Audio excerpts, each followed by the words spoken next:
thanks for what you do with your podcast and all the rest. You're doing a great job. Hope everybody keeps tuning in. You get a lot of good info, a lot of insights, understandings of how to get strong, how to stay strong, how to use your strength. You do a great job, dude. You make things better than they are in real life, I think. If you don't follow Massenomics, y'all do it. Social media, website, everything. Massenomics. Yeah.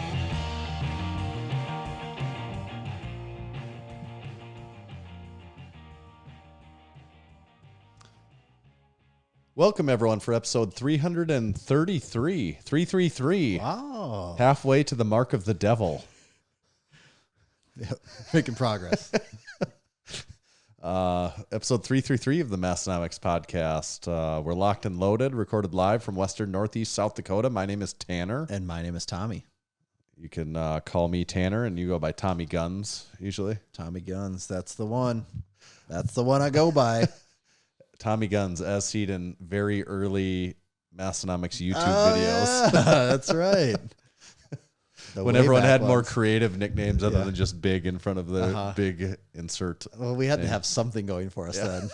That was Yes. about all we had going for us. Yes, as seen in like 2014 Massenomics YouTube. Episode 333. All kinds of good stuff we're going to get to. Fun guest, big Danny Grigsby, going to be joining us here. And before that, I want to tell you a little bit about Juggernaut AI. It's programming that both of us are utilizing. Actually, And just getting freakishly strong over here. by utilizing, I just mean use, right? Yeah.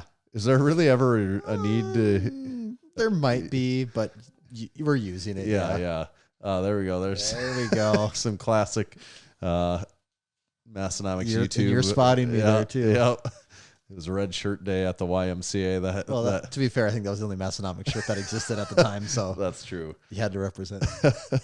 But Juggernaut AI, we weren't using it in 2014 because it didn't exist yet. The future wasn't here yet, but the future is now. The future is today. The future is Juggernaut AI. Juggernaut AI, totally individualized training so it can be used by everyone from beginners to advanced lifters. Volume, frequency, exercise for weak points, phase potentiation, and periodization strategy all customized to you. You can pick the date for your meet or a testing day out in the future, how many days a week you want to train, and several other individual characteristics like maximum recoverable volume. All that stuff continues to update as you go. The training is continually adapting to the feedback that you put into it, and the changes can happen as quickly and frequently as just your next set. To find out more and to get signed up, go to Juggernaut AI. Go to it on your phone or on laptop, like The actual website. yeah. Go to it on the web browser. The browser. Go to it on the browser. Browse on over. Yes, and go get signed up for the Juggernaut AI app, and remember to use discount code Massenomics, Massenomics, and that'll save you 10% for the lifetime of that membership. And we'll be back, even though I haven't done any of the Arnold impersonation for this entire read, I'm going to throw it in at the end. We'll be back next week with another Juggernaut AI ad read. Good stuff. And I also want to tell you right off the bat here about our good friend at Spud Inc. That's Spud Dash Inc straps.com. They also help make this program possible. And I'm kicking it back to an old school favorite of ours. They have the elbow and knee sleeves. Classic. Yep. They've got them in the single ply and double ply variety. And the cool feature, one of the cool features about their knee sleeves is they have the loops. Handy loops. Same for the elbow sleeves to be able to size down. You can get a pretty tight sleeve and still be able to pull them on. And they're not the neoprene style. They're I don't know actually are they even? Well, I'm right on it now, so I can probably see what they actually call you. That's going to be our trivia question. They do have the pull tabs to make them easier to get on and off.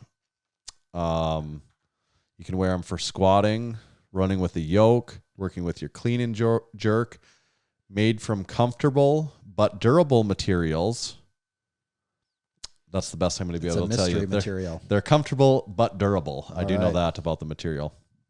But they are good. We've used them ourselves. Several people around the gym use them. They have single or double ply varieties depending on how much support you want. Check those out and many of their other fine products at Spud Dash Inc straps.com. Order $75 more, get free shipping, and make sure to tell them in the comments that Massenomics sent you. Sweet. Good stuff right there. You had said 333 halfway to 666, and that reminded me. I am currently watching The Righteous Gemstones. Oh, yeah. And shout out to Discord member. yeah, who was it? Because I'm not at that part. Was it the God Squad? Is that what he was a part of? He is a part of the God Squad. And who was Someone it? Tag him up. Some of you live Discord listeners, tag us up. I'm red beard guy. Jacked and Ginger. There you go. Jacked I'll be on the lookout. Ginger. I'm not at that part yet. I have Yeah. like 3 episodes left of the first season, but I'm excited to get there. Yeah, Jacked and Ginger. Part of the God Squad and the Righteous Gemstones. And also part of the Massenomics Discord crew. So there are famous people. Right. He has 2 things to his IMDb name. Right? Yes. Yes. Massenomics Discord crew and Righteous Gemstones. Yeah. I haven't seen it. Are you liking it? Oh, someone said it's episode 332. We pulled a quick one. Yes. This is episode 333. Do you want to explain what's going on? We're in a weird we're in a very it's a paradoxical state that we're in right so now. So we actually recorded 2 episodes last week. My wife will be having a baby sometime in the next 6 days. Yeah. And just out of we wouldn't be able to record if we stuck to our normal schedule. So last week we had to record 2 episodes. So then this week we have a little we needed a buffer. Yeah, we have some buffer built in. So now we don't have to worry about things. So this is actually 333 and 332 is a mystery. No one knows 332. No one knows what's going on with for that the Discord people that are confused right now. None of you got to listen to any 332, so that will all be new to you when it comes out here on Monday. That was actually a Q&A episode. So the cues that we got from all of you on Instagram was used for episode 332. And everyone thought maybe those were just for fun. Nothing happened with them. But. Yep. So it is So next week we probably won't be recording an episode. I can tell you, I will not be recording an episode. Right. I might just come I down won't here. Stop you if you need to record it on your own. Well, you might. You might be like, actually, don't come out. There's literally a baby on here that is 1 day old, so you need to leave. This will mark, between the two of us, the 4th baby that we have had while recording the podcast. Wow, I actually never thought of that. Yeah. Huh. This podcast is older than than basically all of our kids, just about. Yeah, I've got one child that is older than this predates podcast. the podcast. Yeah, yes. Wow. And that is it. And it's just weird because I don't know if you remember this. When my oldest daughter was born, we were recording down in Tyler's basement, and I had to leave the middle of my baby was born. Well, actually, I had to go to the hospital. Like it was time to go to the hospital when it was like there was no more waiting. Yeah, around. It wasn't like the baby was born and I'm like, oh, okay, I'll show up. What I missed, guys. No, but I did. It was like not an emergency situation, but it was like, I think we need to go to the hospital, and I had to leave the podcast early. Yeah. I can't really remember it, but I do remember you telling the story. Yeah. I remember you telling the story more than I can remember the way that actually played out. So we out recording in the evening, much like we do right now. Usually on Sunday nights, I believe. I think so. Yeah. And the way that played out is it was like we were in the hospital for like God knows how long until our baby was actually, I left the podcast and I was like, ooh, exciting. We're going to the hospital. And then I was like, oh, wait, but now we're going to sit here in like multiple different rooms for like 16 hours before anything else happens. Yep. And that was when I realized, like, when people say in labor, I didn't realize like in labor could be like so many hours long. Yeah. Like I always pictured like in labor is like when, this baby's going to be here in 5 minutes. Yeah. Right. Oh yeah. But like in labor means like hours and hours, The whole experience is just, we'll probably talk more about this in 2 weeks, but the whole experience is one where you're just like, I have no say in anything that's happening right now. I'm just a passenger along for the ride. I did see a funny meme on, I don't know if it was Rad Dad or something like one of those bigger pages. And it was a picture of basically all hospitals must have almost the same thing. It's like that pull out chair, pull out couch thing that the dad gets while you're in there. And it was something like all dads get all dads understand this feeling, and it was like that with like a little thin sheet laying on it and like a crap pillow. Pillows, yeah, I was gonna say pillows that are because nothing our to them. discomfort is really the primary concern It when, is. when It you're in the is. hospital for Yeah. that experience. Yeah, I'm here to be comfortable. Come on, that's what this experience is about. The hospital room thing when you're there for childbirth and stuff is a weird thing, though. If you haven't experienced it, how it's like you're kind of like living there for a while. Oh yeah, like but yet there's also like 5 different random people that will come in. Oh, they're like, oh, make yourself comfortable. Don't mind us coming in every hour on the hour, waking you up. You know, like, it's like your living quarters, but also it's like a public room that, like, and it didn't help when we had our first child. It was COVID, so everyone had masks on. So it was kind of hard to tell. Like, you're talking to me, and is it because we've talked before, or did someone else? Like, do I know who you are? Have we ever talked? Right. Or are you just like getting the notes and you're just continuing on where the last person left off? So yeah, it's a one of a kind experience. It is a one of a kind experience. Speaking of other one of a kind experiences, we have a new drop coming this week. We do. Are we revealing yet anything? Maybe we'll wait just a few more minutes. Let the anticipate, because we are going to tell the Discord people what is in this drop. Yes, that for them comes out. Well, for them, this drop actually does release tomorrow. It will be releasing tomorrow, but as of this podcast, if you're listening, it released like a week and a half, 2 weeks ago. But this is relevant for our people listening live on our Discord community, on our supporting members. You all right now need to swear a blood oath to not tell any of the other Discord members that chose not to listen live. Like this just has to be a secret between the group of us. Yeah. And so nobody can spill the beans. Keep it low key. Here, Yeah. but we'll get to that in a minute. We do have some other things to talk about. Oh, one. I know what I want to talk about. Okay, Tanner. There was a news article I ran across. And the world changes fast. This was like 2 weeks ago, a week and a half ago. So I don't know if something's changed on this already. But the headline was something along the lines of, your Instagram feed will be twice as worse as it is now. Okay. And so in Instagram's continued quest to just be a TikTok clone. They said right now about 15% of the content in a person, and this is Facebook feed, I think they mean Instagram too. Right now, about 15% of content in a person's Facebook feed, and a little more than that of their Instagram feed is recommended by their AI for whatever things. Next year, they're saying that rate will double from what it is right now, and God, that just, to me, I get it. Maybe we have a different perspective on this because we kind of sort of have a business involved here. Yeah. And when I say kind of sort of, we 100% have a business involved That here. is our main. But damn, I don't use TikTok, so maybe you have more perspective, but I feel like Instagram's AI, their algorithm sucks so bad. Like, this is how it works. Oh, here's a picture of a car video. I click on it. Boom. Instagram wants to show me nothing but cars for like the next week. Like, that is it. It's like, oh, you clicked one thing, then you're going to get that. Oh, you clicked one lifting video? Nope, you only get lifting videos this week. Like, and it has no, and it seems like it's the same things. Like, I don't even have to click on them. I can just see them in my It's like, why is this asshole in my Discover feed again? Right. I've never clicked your videos. I don't want to see what you're doing, but Instagram just wants me to watch it so bad.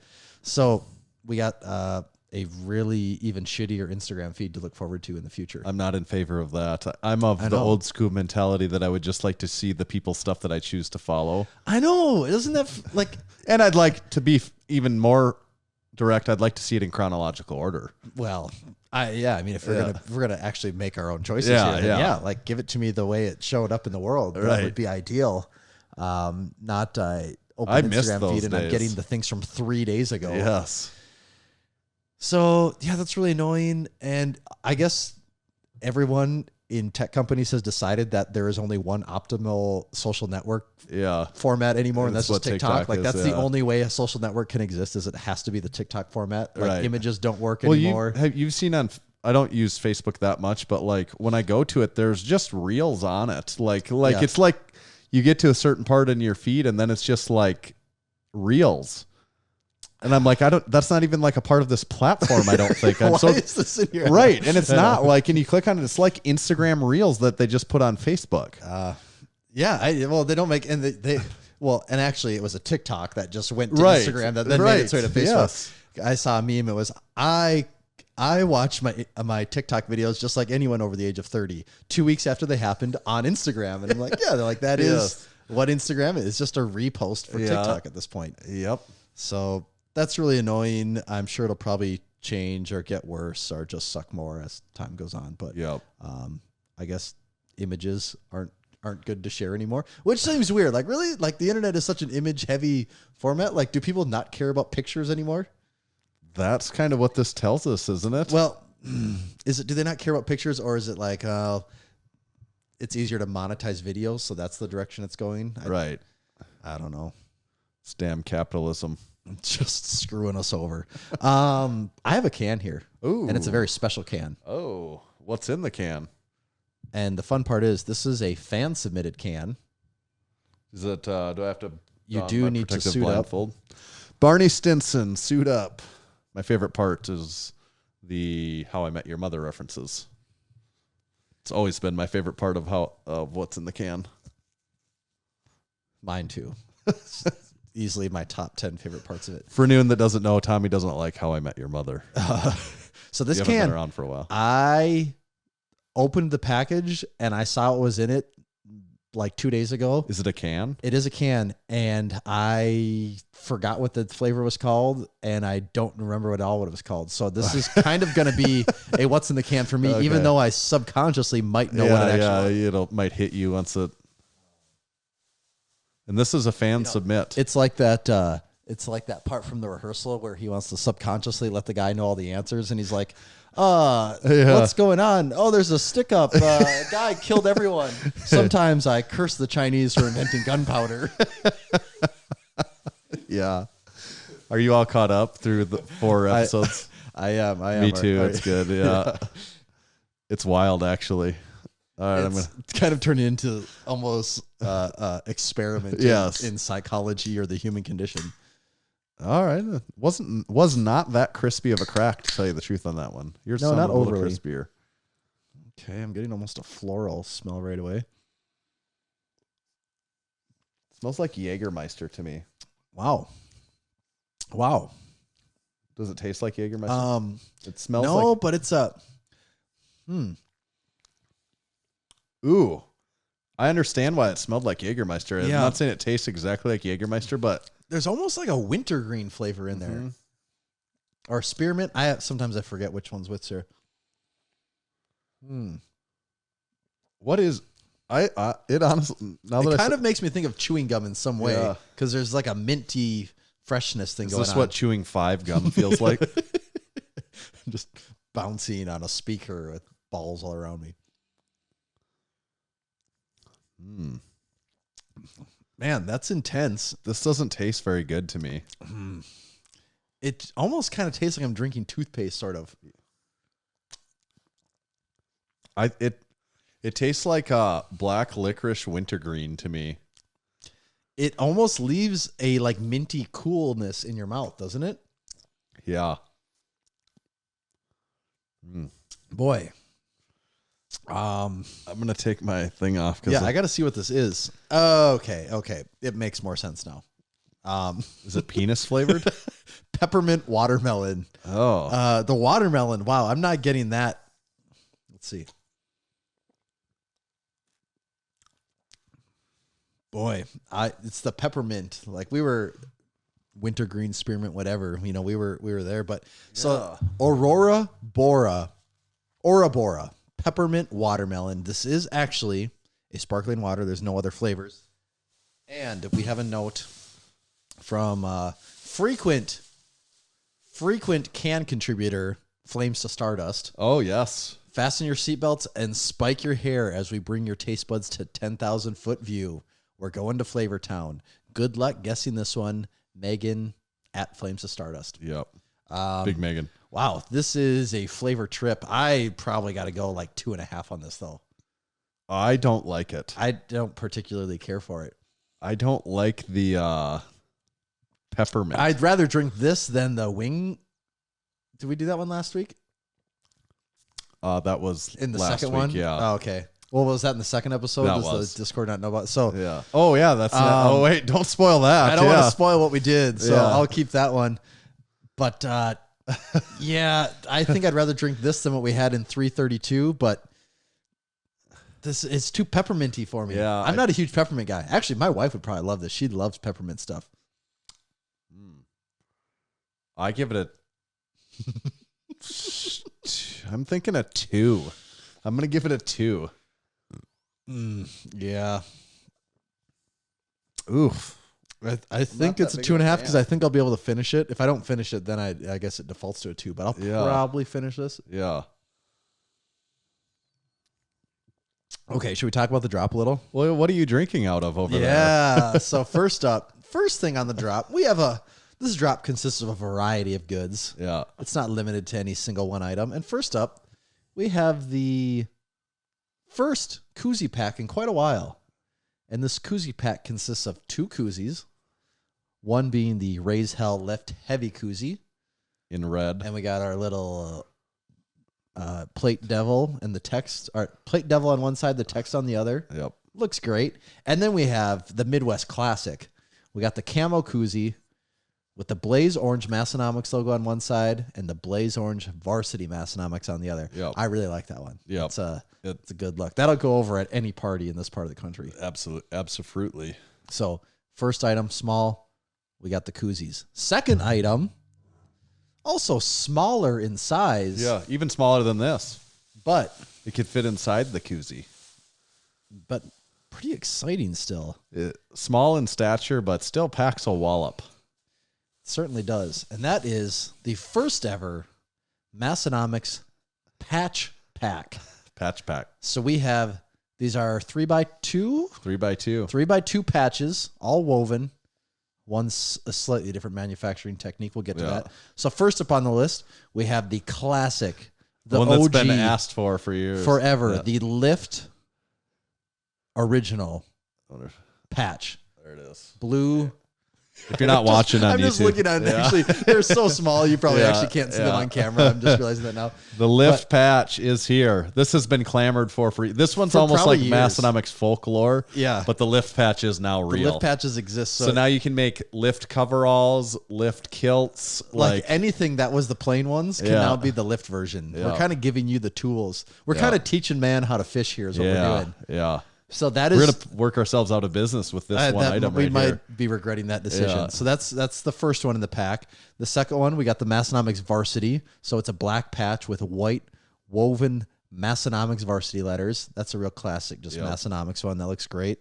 Next one, we got the Lift Shit patch. I like that one. Also will look great on anything. It's in the OD green with the black Lift Shit text. Again, I don't know why I'm holding this up for the camera. I look at it and it looks like I'm holding a postage stamp up there. So then we got that one. And then finally, we have the Don't Curl in Me patch when you need to make a statement. About not curling in me. Not curling in places. This one is a slightly different manufacturing technique where the other ones are like thick woven embroidered letters. There's These ones, fine detail. These on ones, that one. yeah, use a where it's not like it's not thread piled up. It's stitched in there, but it's not piled up high like those other ones. Yeah. So really excited about that pack. 4 patches.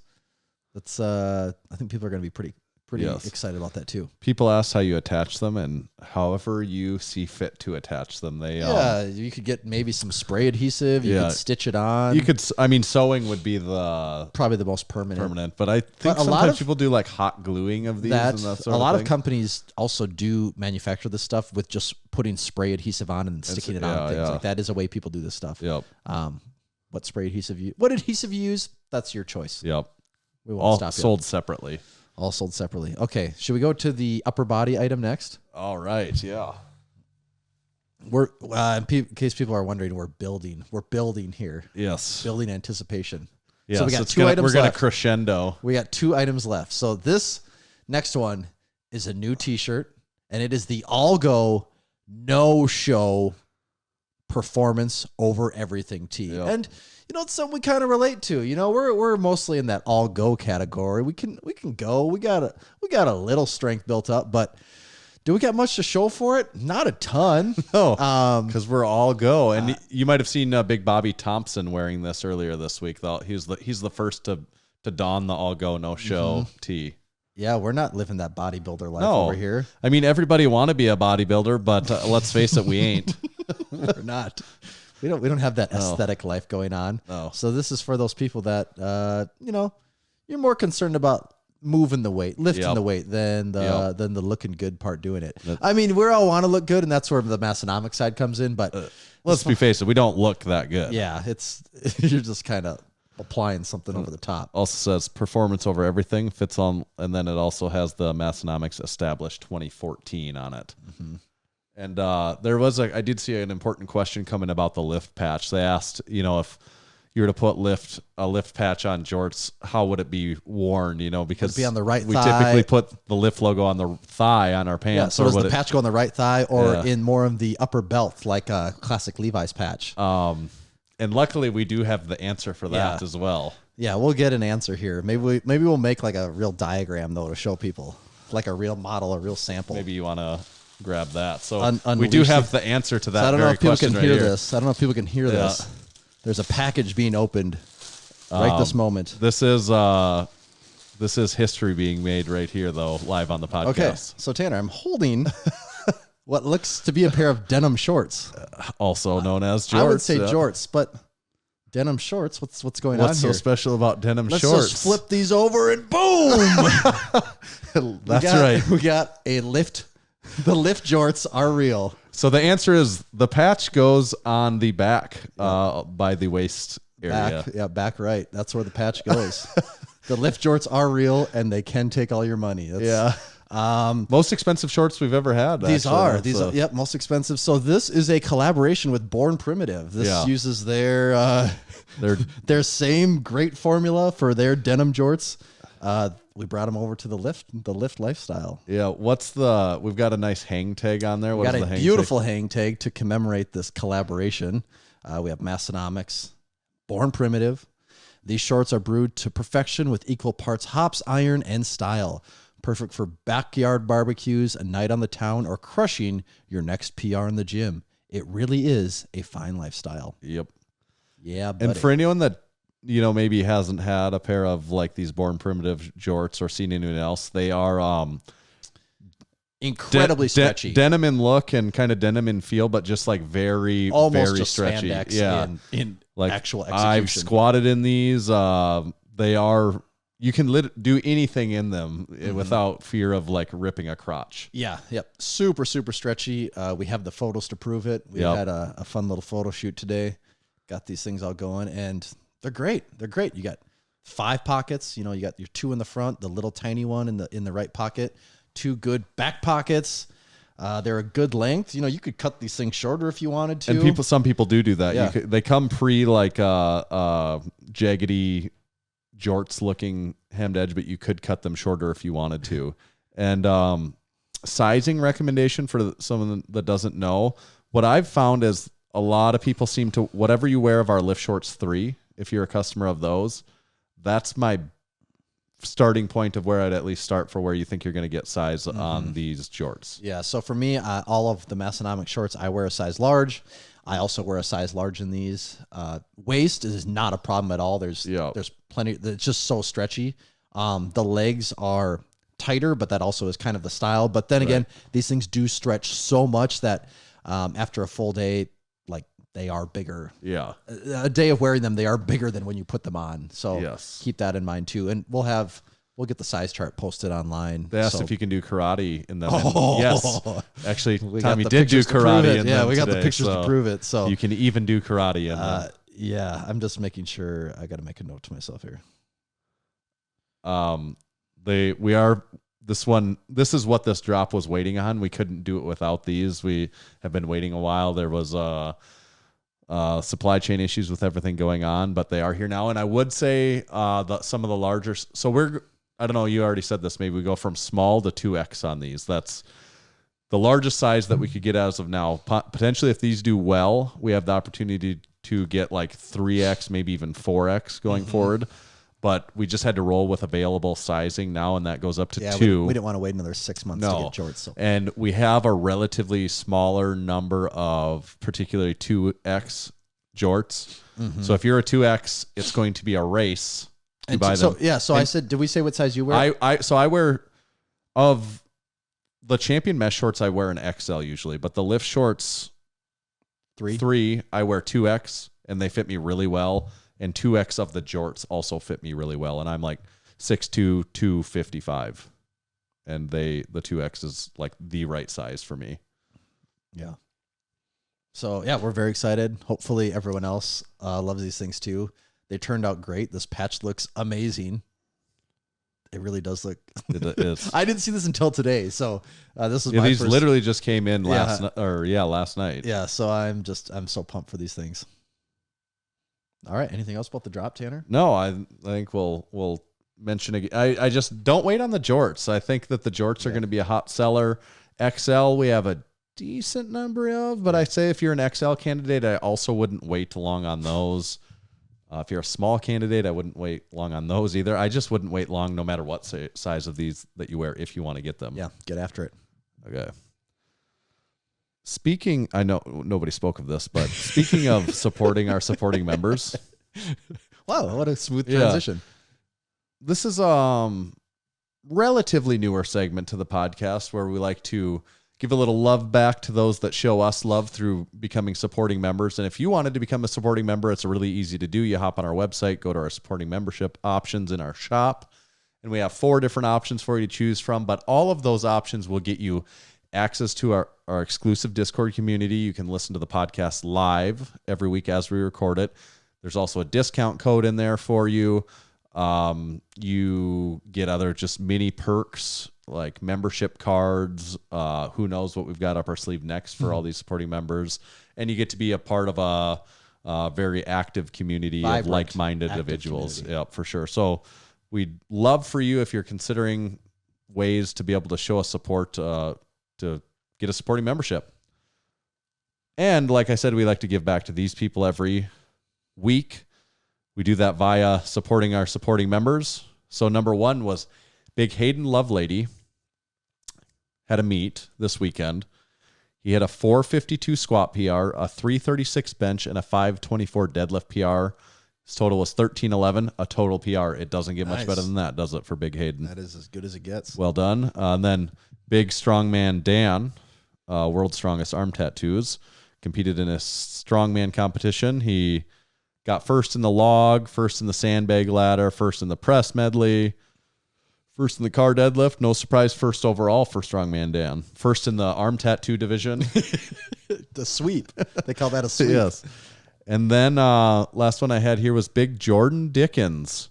He competed in Charlotte County's Strongest. And he... that's not in Northeast South Dakota. No, that's not Spinker Brown County, is it? He got second place overall, I believe, and some of that included a 265 for 8 on log for 8 reps.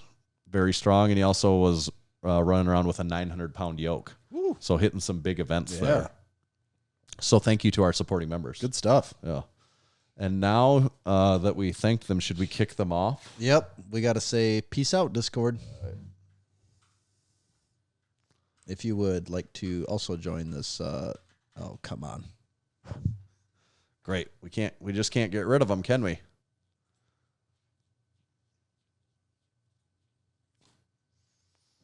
Okay, that took way too long to get rid of them, but yeah, we ditched them. Should we get Big Danny on the horn then? Let's do it. Let's do it.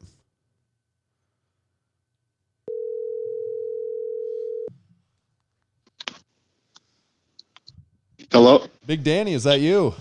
Yeah, it is. How's it going, man? Good. We're excited to get you on the podcast. This is Tanner. Nice to meet you, Tanner. And I'm Tommy, Danny. Oh, Tommy. Oh, my bad. No, you're right. Two guys. We got Tanner and Oh, Tommy. okay, Tanner. Yeah. We just kind of have both have the same South Dakota accent. Yeah. That's awesome. No, we are excited to get you on, and shout out to Big Grant from the Strength Co. He kind of flexed his Marine connection there with you and got. Oh, hell yeah. I remember he did give me a heads up. Yep. I was surprised. I was like, damn, I really made it now. Yeah, it wasn't the multiple deadlift records that did it or anything. It's getting on the Massenomics podcast. Yeah. No, I've been following you guys for years on Instagram and stuff. So shout out to you guys. You're doing a great job, honestly. I love what y'all are doing. We appreciate you lying like that. That's, that means a lot to us. No, it's obviously wild. Are you kind of making, I assume we're not the only people that want to talk to you over like the last, I don't know, 6 months or however long it's been. You've been on a big tear here for a few years, kind of breaking records. And I imagine you're kind of like in high demand now, like you didn't experience before for podcasts and things like that. Yeah, I mean, I feel bad because there's been a few where people have reached out, and I'm still new to this. It's still weird to me, but like on certain days, especially when I post and I get a huge influx, I'll get like 30, 40, 50 DMs, and I'll see one and I'll respond to it, and then next thing I know, it's like I can't find it. I'm like, fuck, dude. I said I told the dude I would do a podcast or something with them, and I swear to God, I can't find it anymore. And then people probably think I'm a prick and I'm ignoring them. It's like, no, I need to find a way to like star them or something. Or that's why I just gave the number because, at this point, that's kind of the best. Yeah.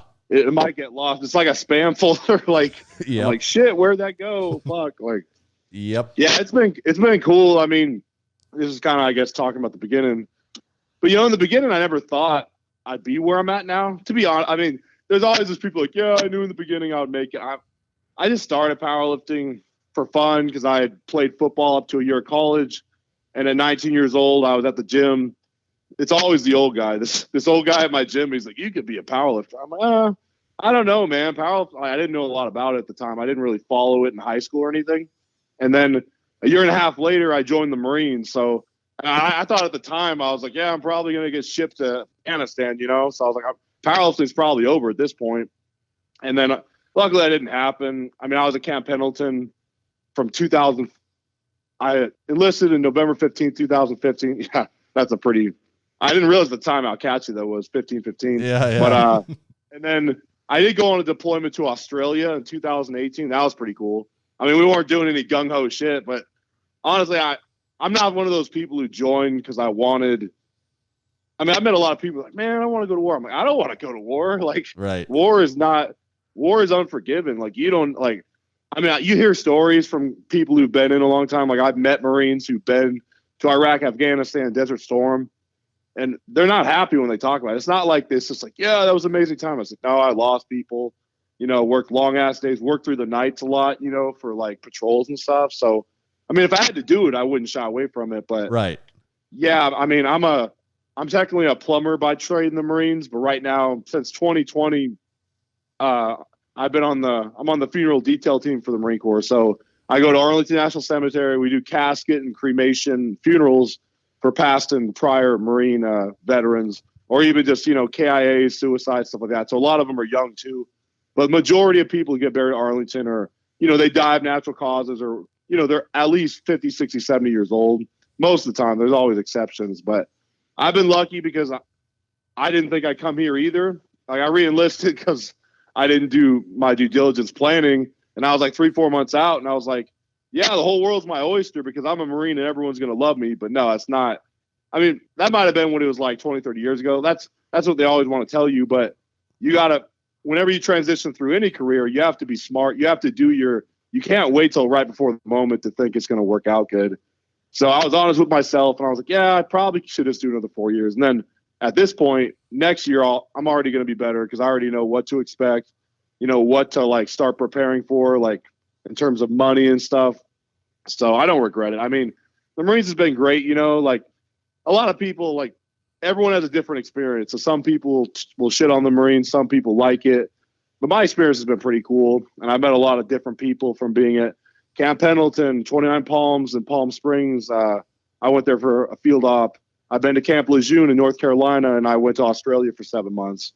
So a lot of the people I've met and the relationships I've made, I'll never forget, Yeah, I can relate to a lot of that stuff. I was in the Army, and not the most hoorah type of dude necessarily at all, but also I'm not the most Semper Fi Marine either. Right. But I was just squared away and did my job and, do the stuff you're supposed to do. And like, it's just every job is kind of a job, even that stuff is a job. And it's just like, you do your job. And sometimes that's all it has to be. Like, it doesn't have to be like, a thing with like greater enormous meaning to every part of it. Some of it just sucks and you just do it. And that's kind of how I've looked at some of that stuff, but that makes sense. I resonate with a lot of that. So you mentioned though, you are doing something pretty cool right now, like as a member of, I don't know what you referred to it exactly, but like the term I'm familiar with is world famous Bodybearers. Yeah. I always say funeral detail team. Cause I don't know. People always get perplexed when I say Bodybearer. People are like, what? Yeah. I'm like, right. like a pallbearer. They're like, so I tend just to be vague, but yeah, the world famous Bodybearer. And I mean, that's what people call it, right? Is like I'm not just saying like you're world famous. Like that's kind of what people refer to it as, like, is the world famous Bodybearers, right? Yeah. So all the branches have a funeral detail team, the Army, the Air Force, the Navy. And now we got the Space Force. Well, technically, they're just a branch. They're a sub. It's kind of like the Marines are under the Navy. I think the Space Force is basically like a sub part of the Air Force now. Okay. It's new in its infancy. It's only a few years old. But yeah, we're called world famous just because we do things a lot different. So everyone else carries at waist level, kind of around the hip when they carry the caskets, and we carry at shoulder level. So we do it to carry the casket above our hearts to honor the fallen. And that being said, it sucks sometimes because when you get a heavy enough box, and it's always the wooden ones, man. It's like when I first started doing this, I thought the metal caskets would be heavier, but it's always like the mahogany. It's like the deep. It's like the very that dense wood. Wood. Yeah, I mean wood, and it looks better too. I love the look of wooden caskets a lot more than metal ones. But yeah, like it's tough sometimes because you have carries. So in Arlington, there's a bunch of different numbers, like 12, 20, whatever. Section 60 is where all the KIAs and people who died during war are buried. And that section is one of the most grueling because there's so many graves that have already been put. So to get to a grave marker, you have to go deep within the section. So it's like the amount of 100 plus yard carries. A normal carry for an average grave size, 20 to 30 yards. But the longest I ever did was 160 yards. Oh. And we didn't, so we carry it at shoulder level, but if we get tired, we hold it up as long as we can, and then we'll nonchalantly kind of lower it slightly. We'll keep it as high as we can given the circumstance. Yeah. So yeah, when you're marching that far with a casket, like it's gonna come down. I don't care how light it is because you start getting smoked in your delts. Is there always a weakest man in the scenario though? Like, is there the first person that has to say, like, be like, yeah. So yeah, that's been me a few times because even though I'm the biggest, well, there's one guy who's the same size as me. Who? But he's 6'4". His name's this guy. His name's Rob. His name's Rob Fowler. He's 6'4" and he's about 270. I'm normally 265-ish during meet prep, and then I'm gonna drop weight and go down to like 255 because for me at 5'11", once I get close to 270, that's when it starts getting hard to breathe, and I got to be able to breathe like for funerals, like because we only breathe through our nose. So like if you're having, we don't breathe through our mouth during funerals because we don't fidget, we don't lick our lips, we don't do any of that shit. And no offense, like some of the other branches, they're more relaxed. Right. Like, well, that's kind of almost a fact, I think, right? Like, I mean, that's true. Yeah. Yeah. But, yeah, so there is one guy who's a little bigger than me. But the thing about carrying a casket is when I first started doing it, I'm like, oh, I'm one of the biggest dudes. This will be easy. But it's not about brute strength. It's about, like lifting, it's about technique. Because when you kind of got to open your lat, like imagine you're doing like a straight bar. You ever done like a straight bar pull down with a cable where you you pull it down to you, that you open up? Because to get your elbow and shoulder high enough, you have to be able, if you have tight lats, you're kind of fucked because a big part of getting your shoulder high enough towards your ear, you have to be able to open up with your lat and stretch your lat. And when I first started, I had really tight lats because I had never done, I had been powerlifting, but the amount of lat flexibility required in powerlifting compared to carrying something really high is way different. But yeah, there's a lot of factors that go into it. So it's like you have to be strong, but you also have to be nimble, because the best carriers on the team, honestly, are like 230 to 240, because they're big enough, but they have good mobility. Like I'm not shitting on myself, but my mobility in my shoulders is also kind of not so great. Like it's not horrible, but it could be better. I mean, I do band pull aparts and a bunch of other things that try to break them open some, but well, you're just way bigger than the average guy. I mean, your mobile, like it's only going to be at a certain size, you're only going to have so much mobility. Yeah, and some of that that's stuff why I'm realistic. I tell myself, okay, like I'm over 260 now, like, and I still do just fine, but like there's guys who will kick my ass if we carry long enough. I'm just like, come on, man. I'm almost in my head like, please, can you bring it down first so I don't get called out after this? Well, do you get competitive in that way with it? You know, as like because after funerals, so after every funeral we critique ourselves. So like during the funeral,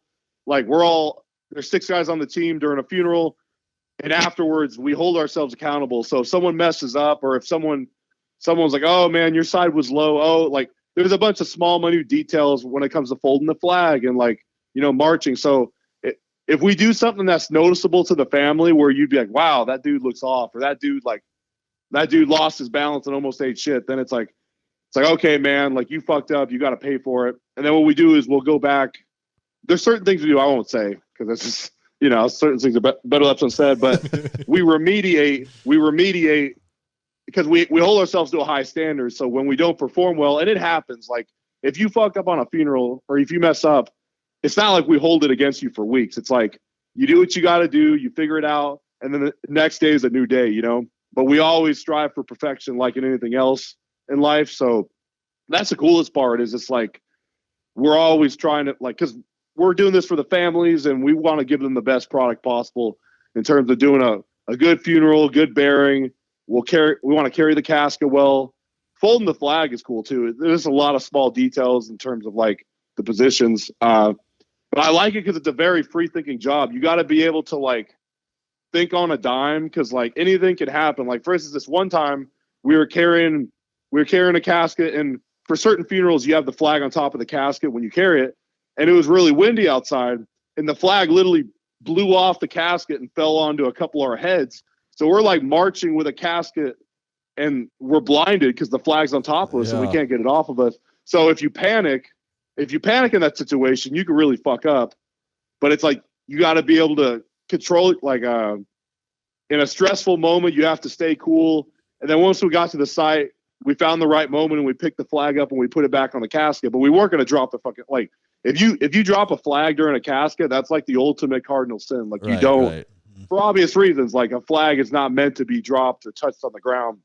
So it's one day is not always the same. Like some days is easy, some days it's hard, but it's always something new, And nothing against being a plumber, but when I was my first 4 years as a plumber, it was kind of a more very consistent schedule. It's like, oh, we have these pieces of gear, we got to op check them, make sure the washer and dryers or the showers work, make sure every part is still in the case. That was cool in its own way. But I love giving back like we do at Arlington, and not just like, obviously it's great to hear the praise from people, but even without that, deep down you're doing a greater good for somebody, because they're always mourning and they're in a very emotional state because their loved one died. But being able to give back to them in some way and give them like the proper send off per se, that's always cool. That makes up for it. Like when it's hot outside or when it's super cold and it sucks and you're just like, frick, this sucks. Like you said, some things just suck. But then at the end of the day, at the end of the day, it's going to be worth it. It's like tough times don't, that cliche ass quote, tough times don't last, but tough people do. Because afterwards you just laugh like, wow, that was actually pretty cool. But in the moment you're like, camaraderie stuff. Yeah. So are these funerals, like, are you doing one like every day, every other day? Like how often is this? And is it year round? How is this going on? Yeah. So Arlington is open 365 days a year because at first I was like, why don't they have like a closure period? But the reasoning is you can't, let's say a family member can only come here in December and we're closed all December for the holidays, then they can miss out on, seeing their prior past uncle, grandfather, etc. So we do funerals year round. We have we have a few days sometimes where there's no funerals. They'll try to block off a certain amount of days for us. But summers are very busy. Summers is is our highest tempo of the year right now. So are you By doing the end one, of August, are you doing one almost every day then?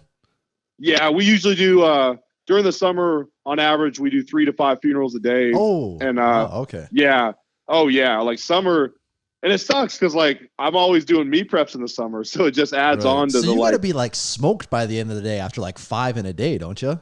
Yeah, it mainly fucks me on bench because delts, Yeah, shoulder, yeah. your whole shoulder, basically your whole upper body, like your forearms, all that gets worked pretty good during caskets. But I don't know, in a way, it kind of makes me better because I always take the week off of the meet, for leave, and I always feel great on meet day because it's the only Right. time I'm actually really fresh, Right. Mhm. So maybe there's a method to that madness. Now, in the future, when I got the Marines, I'm not going to do that. I'm not going to purposely do Wreck physical yourself. activity. Yeah, right. Like, yeah, I'm going to make this work out as hard as possible, and then it'll be good in the end. What? But Tell us about the because I think it's really cool the standards to get in as a world famous bodybearer. Like I don't know many other like things within military where there's barbell lift standards to get like accepted. So tell us about those. I think a lot of people think that's pretty interesting. yeah, so the physical. So obviously, we call it ceremonial drill school. I think I guess got to change to another name, but that's still what we refer to it as. Obviously, you have to learn the drill and the marching and the funerals, but then the physical aspect, we have a strength test, and it's comprised of squatting 350 pound squat for reps, benching 225 for reps. We do behind the neck, or we have an option now. You could either do front or behind the neck press with a 135, and then we do bicep curl for reps, and there's one more. That's all of them. Okay. I thought I was missing one, but yeah. So to bench. pass the school, Yeah. So bench, to press, pass all squat, those, and you need curl. 20 reps. Yeah, you need 20 reps on all those to pass. To enter the school, you can have. It kind of always switches because depending on if kids are straight out of boot camp, they're going to be less strong. Right. But we want at least like 5 to 10 reps across the board. So even to get here is still pretty hard.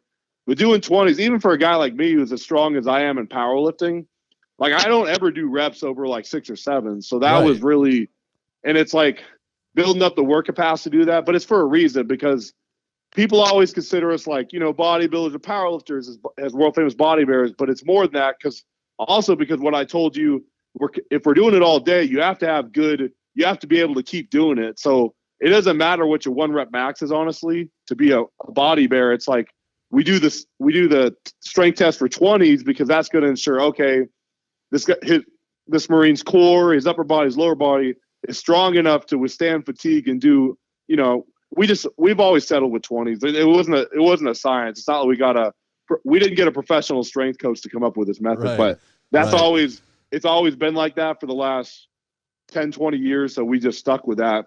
20s is no joke there. Like there's a Yeah. lot of really strong people that would struggle with. Yeah, 315 for 20 squat or 225, 20 for bench. Like that's not messing around. Like for The squat sucks. Oh my God. I hate that. Even to this day, I still hate that. I mean, I squatted 770 at my meet, a few weeks ago or a month ago. And I still dread doing, for a few weeks, I'll practice doing reps because I try to breathe every 3 to 4 reps because if I breathe every rep, it just feels like it's a lot. Like I just try to make it go by as fast as possible, and the lactic acid you get from that is insane. Do you have to do it once a year, like a PT test, or?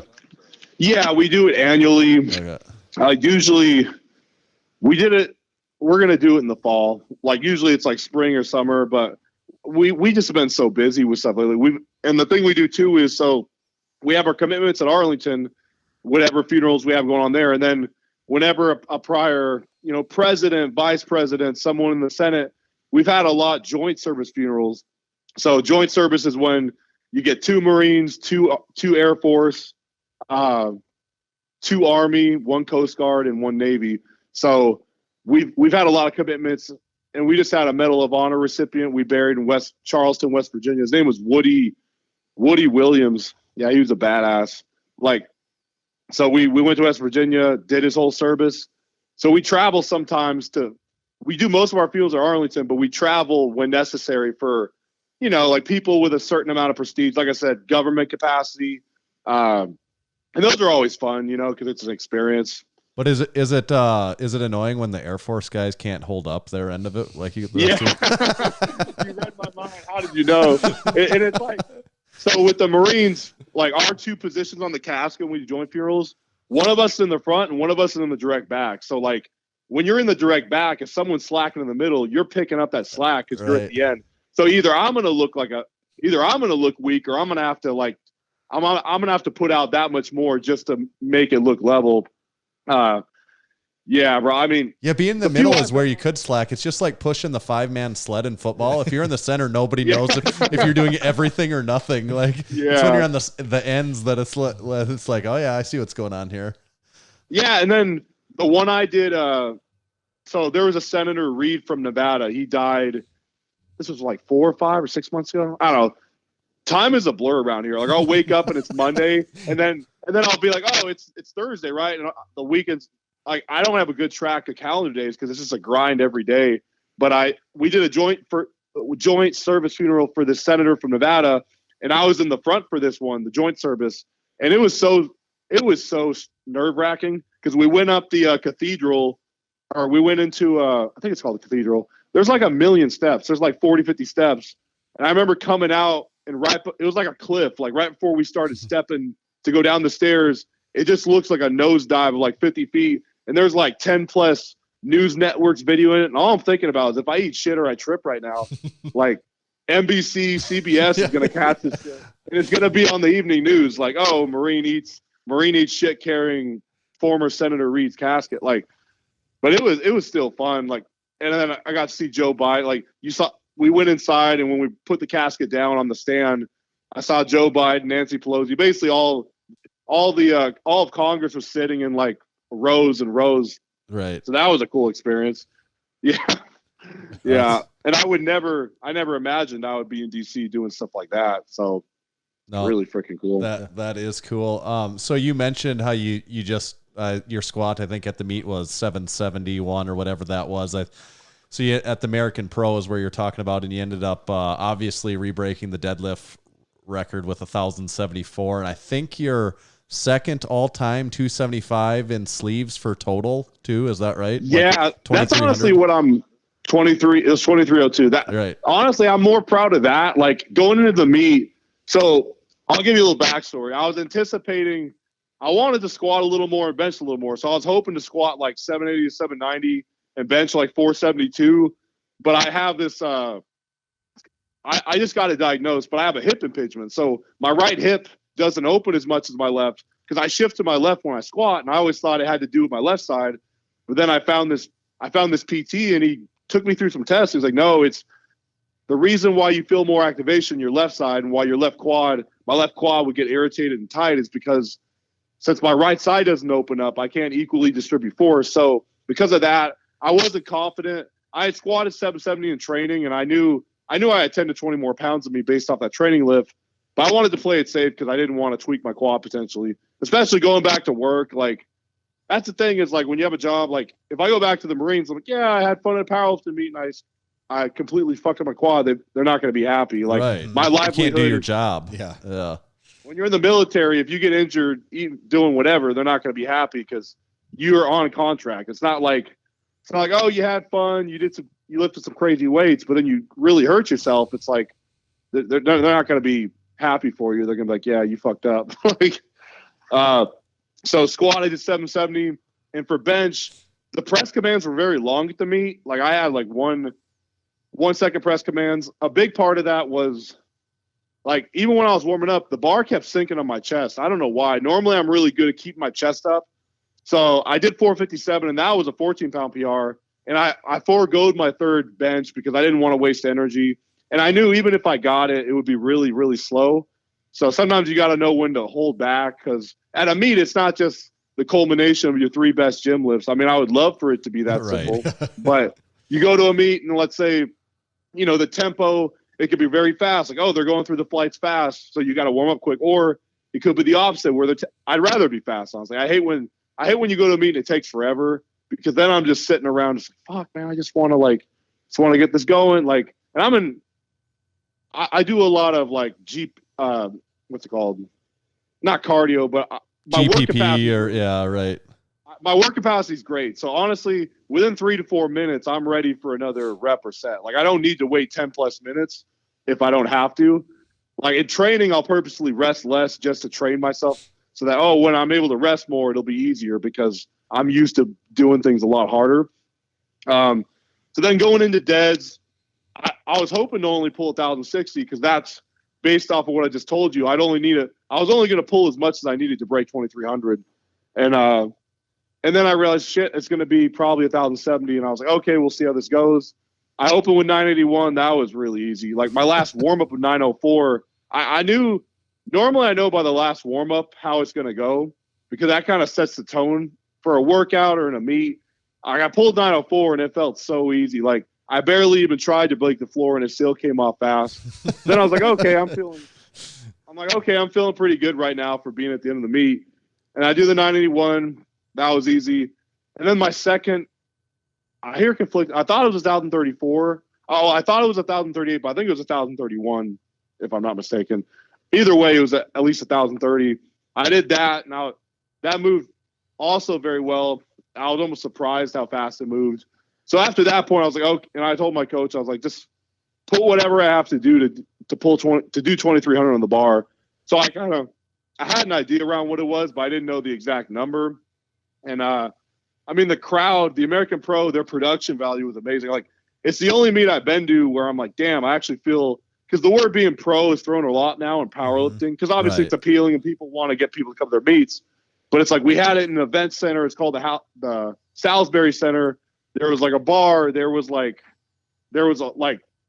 almost 800 people there at one time. So it was a huge ass venue, and you had the lights going off behind you. They had a huge display screen. It had your name, your photo. They made it very as close to professional as you can get for a powerlifting meet that I've ever seen. Probably similar to like the equivalent of like the Arnold Sports Festival. You know, just a very big event. I mean, I think in the future it's really going to blow up. But yeah, and when I pulled the 1,074, at that point I was like, man, I was happy, but then I knew I went for a fourth anyway. But my thumbs were already so torn. Like the kabuki bar it eats away at your thumbs. So I went to pull it, and I didn't even have a chance to see what it felt like because my thumb, it dug like 2 inches into my thumb. It's the biggest callus tear I've ever had. It's fine now. It's already basically healed. But yeah, it was a great meet overall. Like I couldn't ask. Like I PR'd before my PR was 21:15. So it's like you PR. Massive PR.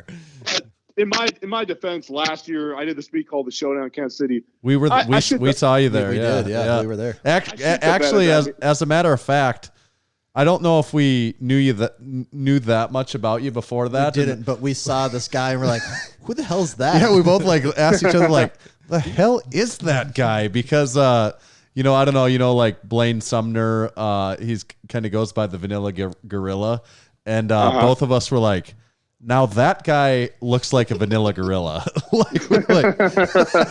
That's awesome. I'm pretty sure we were probably looking at on our phones right then. We were like, who the hell is this dude? And then you went on. So you don't think you had a great meet in? No. So at that meet, I squatted 730 when my previous PR was 740. Squats were just really weird that prep. I was just so inconsistent. And then bench, I almost bombed out for bench. So like my opener and second attempt, my butt came up, but it's because I realized after it's because I was training. Like I said, you live and you learn, but I was training on a Thompson fat pad, which is like an inch higher. So like, of course your butt's going to stay down when you have an extra inch of elevation, Right. Cause at the meet, I was like, I'm not doing anything different than what I've done in training, but then, and I'm not gonna lie, I love the pat pad. And then my excuse is, it feels great on my shoulders. Well, yeah, but like you get a lot more of a cushion out of it, and your butt, it's going to be easier to keep your butt down. So I got my third finally of, I think it was like 410 or 412 at that meet, but I was pissed because that day I wanted to get 440, and I left a lot on the table of bench, and then I pulled 970 at that meet, and that was cool because so basically from 2020 till April of 2021, I was in my school for CDS, the Bodybearers. It took me 9.5 months to graduate, and I didn't powerlift during that time. I worked out. I never went above 315 squat. I benched up to 315 sometimes. I didn't deadlift for 9.5 months. And then I graduated in April. And then the people from the showdown are like, you want to do the showdown in September? And I was like, that's 4 months. And I haven't powerlifted for a year or really trained that heavy. But like, I was like, screw it. It was my first big time meet. That was the first real like high level meet I went to. So that's why I wanted to do it. Cause I was like, I need to start doing bigger meets if I want to get my name out there. And I want to say, because at that point I already had 2 all-time records. I was like, if I'm going to keep breaking records, I want to do it at legit venues with great lifters to show, I'm competitive. So that was the main reason I did that meet.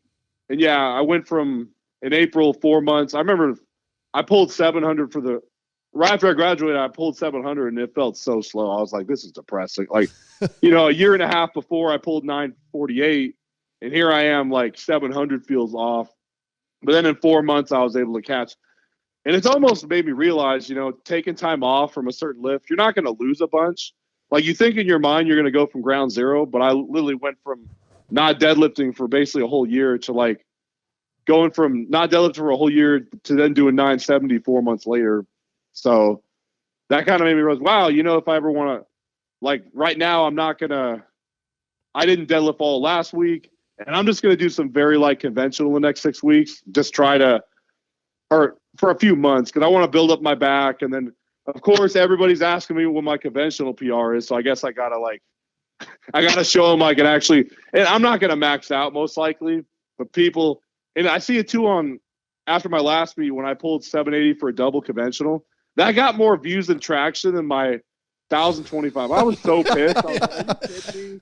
Like, I do 300 pounds less conventional, and that's somehow more amazing. Like, that's how everyone is, man. Like, the number one thing people say in my DMs now or on the post is they either say, "Oh, sumo's cheating," or "You're a pussy." Do the real stance. Do the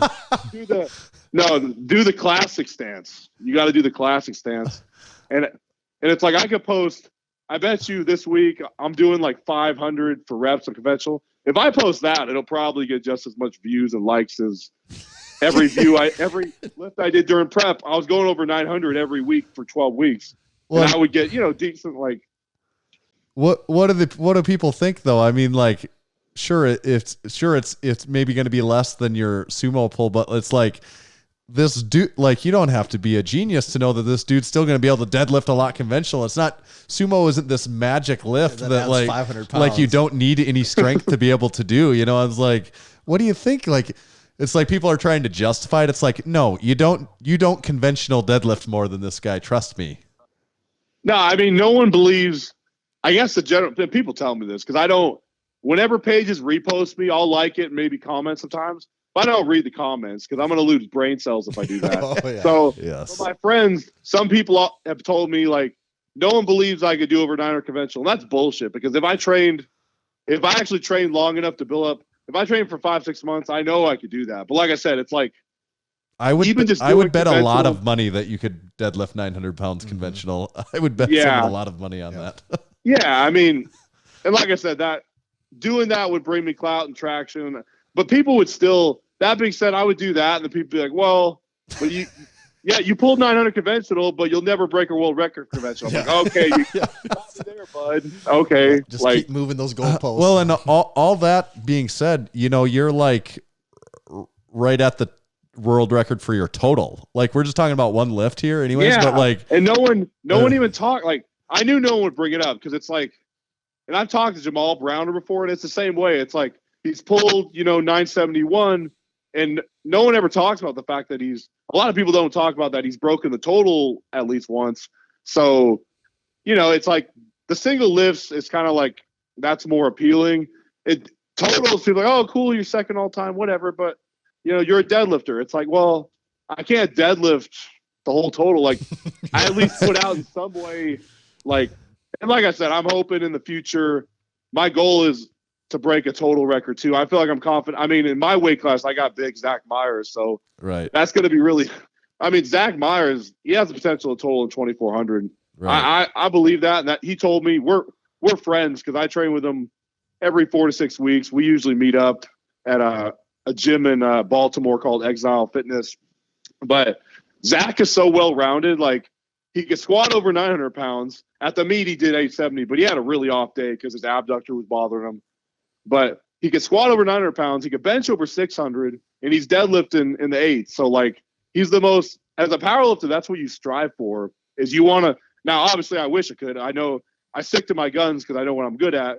I'm going to get better at squat and bench, but I'll never be completely, I mean, pulling 1,070, how would that even, like, what would I have to squat to make 1,070 and those two even, you know? I don't even know, like 900, and I don't know, like, my squat has a lot of room to improve, especially once I get out of the Marines, but I don't set, like, I don't have, like, overall end goals. I just have small little goals, and I build up to them.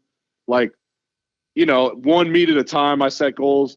And I do see things like a year or two down the road, because that's important to kind of look backwards and kind of plan out whatever your goals are in a sport. But yeah, like at 275 would be hard. I might try to cut to 242. I haven't done a weight cut in like 5 years, so I don't know. I mean, I was 262. No, I was 263 all prep morning weight, and I get up to like 267, 268 by the end of the day. And that's eating like, you know, 4,500 to 5,000 calories. So if I just track macros, and I eat a pizza every 2 to 3 days. So if I just cut out eating a pizza, I could probably lose like I'm just being honest, because I've always had a fast metabolism. I mean, people wouldn't think that, but I have to eat a lot just to maintain low to mid 260s. Like, it's really hard. So it wouldn't be hard cutting back, but I don't want to cut back too much because I really don't want to be below 255 because I want to keep my leverages somewhat the same, you know? Yep. I don't want to get below 250 because then it would kind of, when you start losing, you know, the size in your legs or your lats, it's going to start to feel different in how you set up and do the lifts. But I mean, I know so many powerlifters who do 15 to 20 pound weight cuts. So I'm not saying it's going to be easy, but it's definitely feasible. And it depends on what Jamal does at this meet, but I still could potentially have a shot. Like, for 6 months, I'm going to do this off season, and then I'll do a meet sometime in the spring, and I'll go 242. I'll probably do a localer meet because I don't know any big time. I mean, there's the Pioneer Fit meet in what's it called? Corpus Christi? South Texas. Padre. isn't it? Yeah, Yeah. South Padre. South Padre. Yeah. But that already sold. It sold out in less than 2 hours, and it went on sale 2 weeks ago. They're like, hey, we're about to open up for the meet. Within 2 hours, it got sold out. But yeah, because I want to do this meet at 242, and then I'm dreading my meet at 308 because I got to 272 earlier this year for that meet, and then I drank a gallon of water to be 276. Right. And that was horrible. Like, eating, everyone acts like they eat a lot, but at that point, to get to 272 morning weight, I had to eat like at least 5,500 calories. But any day, it was almost like at the end of the day, if I was still hungry, I just eat more. So sometimes I was over 6,000 calories. It's almost just like, am I going to throw up? No, I can eat more. Okay, I'm going to eat more. Like, because I'm just, to a point, man, you can only do so much. Like, and I'm not saying it wasn't healthy. I ate a lot of clean food. I eat predominantly beef, rice, pasta, chicken, but like, you can only eat so much pasta, beef. You know, you can't eat 6,000 calories of clean that's food. what. Yeah, you can't have 6,000 calories of rice and lean beef. 6,000 calories of lean Yeah, beef. good like, luck. It's just not Like, doable. Yeah. So honestly, cutting weight would probably be more pleasant than gaining weight, because going from what I was at 263 this prep, for me to gain another 10 pounds, that's going to be more miserable than me cutting back. So yeah, I'm going to start kind of tracking my food and making sure I'll probably be around like 256, 258, just so my leverages are still pretty good. Yeah, we'll see how that goes. I mean, I'm getting out of the Marines next October, so that'll be the last meet I do while in the Marines. Because once I'm like 3-4 months out, I really just want to focus on transitioning, making sure I check out of, you know, everywhere I need to check out of, get my VA claim set up. You know, I'm waiting for it, but I did the sleep study, and I have CPAP on my VA claim now, so that's good. Because I mean, sleep apnea is 40 or 50% by itself, so that's. I mean, my buddy told me, because I snore pretty loud, like really loud. Yeah. I feel bad for him. My roommate, I feel bad for him, but you know, not much I can do. But then I went to do a sleep study. I don't have horrible sleep apnea, but they basically said it was just because of my neck, because I have close to a 20-inch neck once I'm like 265. Yeah. So and people always it's ask almost me about with a neck size like that. It's almost a guarantee that you have sleep apnea. The sleep doctor, she told me once you're over like it's either 17 or 18 inches, that's when you start to get in trouble. Like that's when you're basically guaranteed. And people always joke, they're like, "Oh, what's your neck routine?" I'm like, "No, you don't want." You don't want. I mean, this. the exception is if you're doing a combat sport, like or Right. you're doing a sport like football, where I only had one concussion in 8 years of playing football, and a big part of that was because of my neck. I feel because it helps brace your head. So like, obviously, a combat sport is different, but if you're just a bodybuilder powerlifter, like the bigger your neck is, the worse your sleep's going to get, and that's probably not what you want. I'm excited once I get because my sleep, it's really hit and miss. Like it's just, I can't really sleep on my back because, I literally choke myself. So I sleep on my side, and my spine, sometimes I'll wake up, my spine just feels really out of whack because I have to sleep on my side and I'm really twisted, and I'm more comfortable sleeping on my back, but I know I'm not going to sleep if I do that because my neck's too elongated and it's like cutting the air off my, in my throat and stuff. So Do you know what you're gonna do when you get out, job wise and stuff, or what your plan is? honestly, I'm saving enough money to basically, I'm going to save 8 to 10 grand this next year, which isn't really that hard because I've been pretty frugal for the most part the last few years. I learned early on when I was like a Lance Corporal, I made some dumb decisions. Like I didn't max out a credit card. That's almost like mandatory. Yeah, your first few years in the Marines, you do dumb shit. But I had this is a kind of backstory real fast, but this was in 2017. So I remember I was really low on money, and I went to the Subway. It was on base at Camp Pendleton, and I got a Subway sub, steak and cheese, and then she went to ring it up, and my card got canceled or declined. I was like, oh, sometimes they don't read it right. So I kept doing it 2 or 3 more times, decline. And I had no money in my account. And this time I didn't have a credit card. I only had a debit card. And they already made the food and everything. And I was like, oh my God.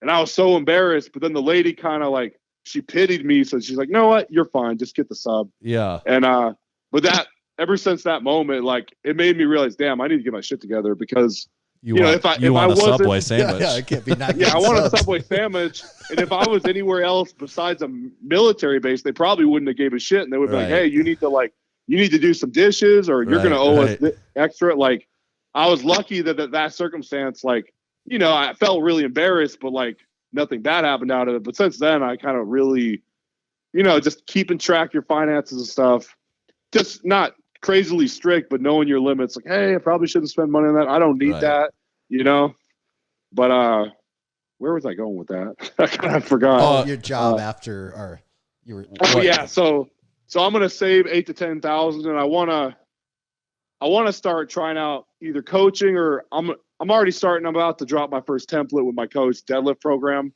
a deadlift template, and I want to do video consulting in the near future too. Okay. Where people will pay a fee and they could talk to me. I'm gonna cap it at 20 minutes because I can talk all day. Honestly, it's really. I don't want if I'm charging like, I don't know, $30-$40 and I'm not even getting a dollar per minute, then that's kind of like, that's not it's like, oh, $30, and then they talk for like over 30 minutes. I'm like, wow, that's a huge chunk of my time, and it's got to even out. But yeah, because while I'm still the next 4 or 5 years, I see myself still competing.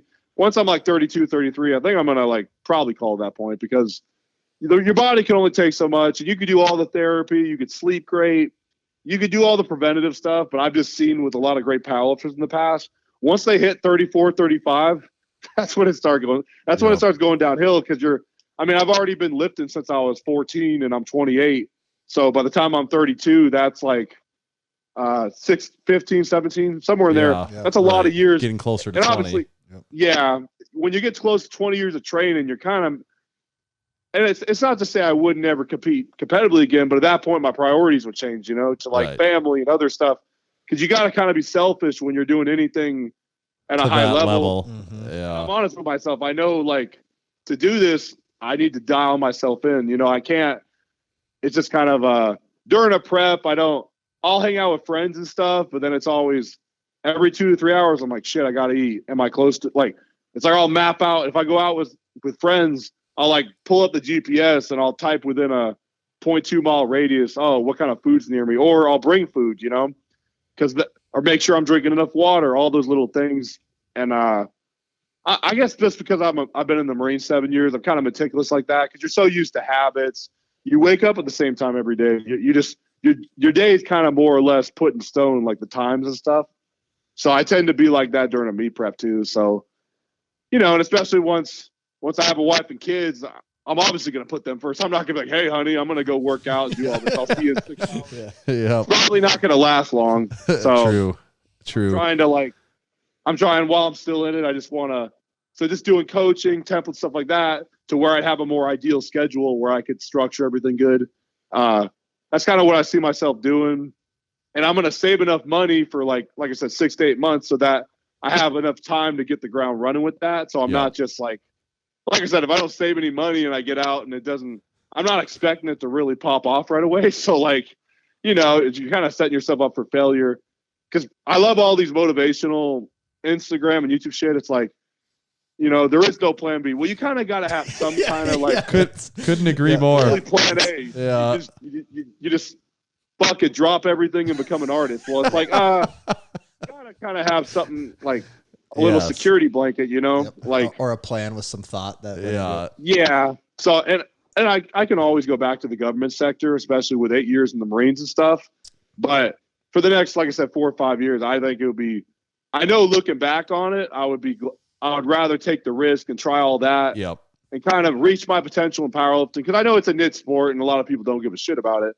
But I'll always look back and be proud of what I did. So for that reason, I think I'm going to do that. Because originally, you know, I was thinking I could always do a trade or something, or honestly just work for the city in some capacity, like public works. But then the last 2 years, since I've kind of grown and built up a little bit, I mean, there's so many opportunities. Like you see a lot of people on social media, they make so much money off of templates, off of, like I said, consulting, as you call it. So the opportunities are out there. You just got to put yourself out there. So I'm going to break myself in probably in 4 or 6 weeks. I'll start offering and mentioning the consulting thing. I'm going to start it now so that I don't wait till I get out and then just have to start from ground zero. And same with the templates. But, cause I never saw myself being someone who would do something like that. I was like, I'm blue collar. I do this kind of, you know, physical job. But then being in the Marines now for 7 years, I don't want to do a really physical job ever again because my body's already. You're good on that for a while. Yeah. Yeah. So, cause when I was 19, 20, I was like, I tried being an electrician. I was going to apply for apprenticeship, but then I realized, damn, I'm a big dude with big hands and getting into small crawl spaces and all these, you know, configuring all these wires when I'm a big dude and I can't really, you got to be nimble enough and have the dexterity in your fingers to do that, you know? And so then I was like, okay, I'll just join the Marines, be a plumber instead. And yeah, I mean, plumbing was more ideal for me anyway. Like I mean, electrician was just like, it sounded appealing because I worked at Home Depot for a year and a half before I joined in the Marines. So, I mean, all the electricians I talked to, they're always doing really well financially. Yep. And I hate to say it was just about money, but when I was a kid, I was like, oh, I just want a lot of money. So out of all the trades, I was like, oh, electrician seems like the one where you make the most money. But yeah, like once you realize what actually goes into it, I was like, yeah, it's probably not going to work out. Yeah. So how about, you know, people would want to know about 1,100 pounds. Is that on your short list of goals coming up then? Or like, is that not a priority? Like, or what do you think the possibilities of 1,100 are then? I definitely think it's possible. I mean, Yep. I think I'll get it next year, honestly. Probably like my first meet, the one I'm going to do at 242. I'm not really going to worry about 500 because since I'm going to do a weight cut and stuff, I don't want to I'm just going to get what I need to break. I basically just want to repeat what I've done the last 2 meets, is break all-time deadlift records on all 3 of my attempts, and then and now for the total, like depending on where the total's at, try and go for the total potentially too, which would be cool because like I said, I'm second all-time at 275, and to break a total record would be really cool. That'd be Derek Thistlethwaite. He has the total record at 242 in sleeves now, doesn't he? Yeah, it's like 2210 or 2215. Yep. Yeah, and I know this. That being said, I'm realistic. A lot of people, when they cut a good amount of weight, they're not realistic. So by no means, I mean, maybe I could be, maybe I'm undermining myself, but I don't think I could do.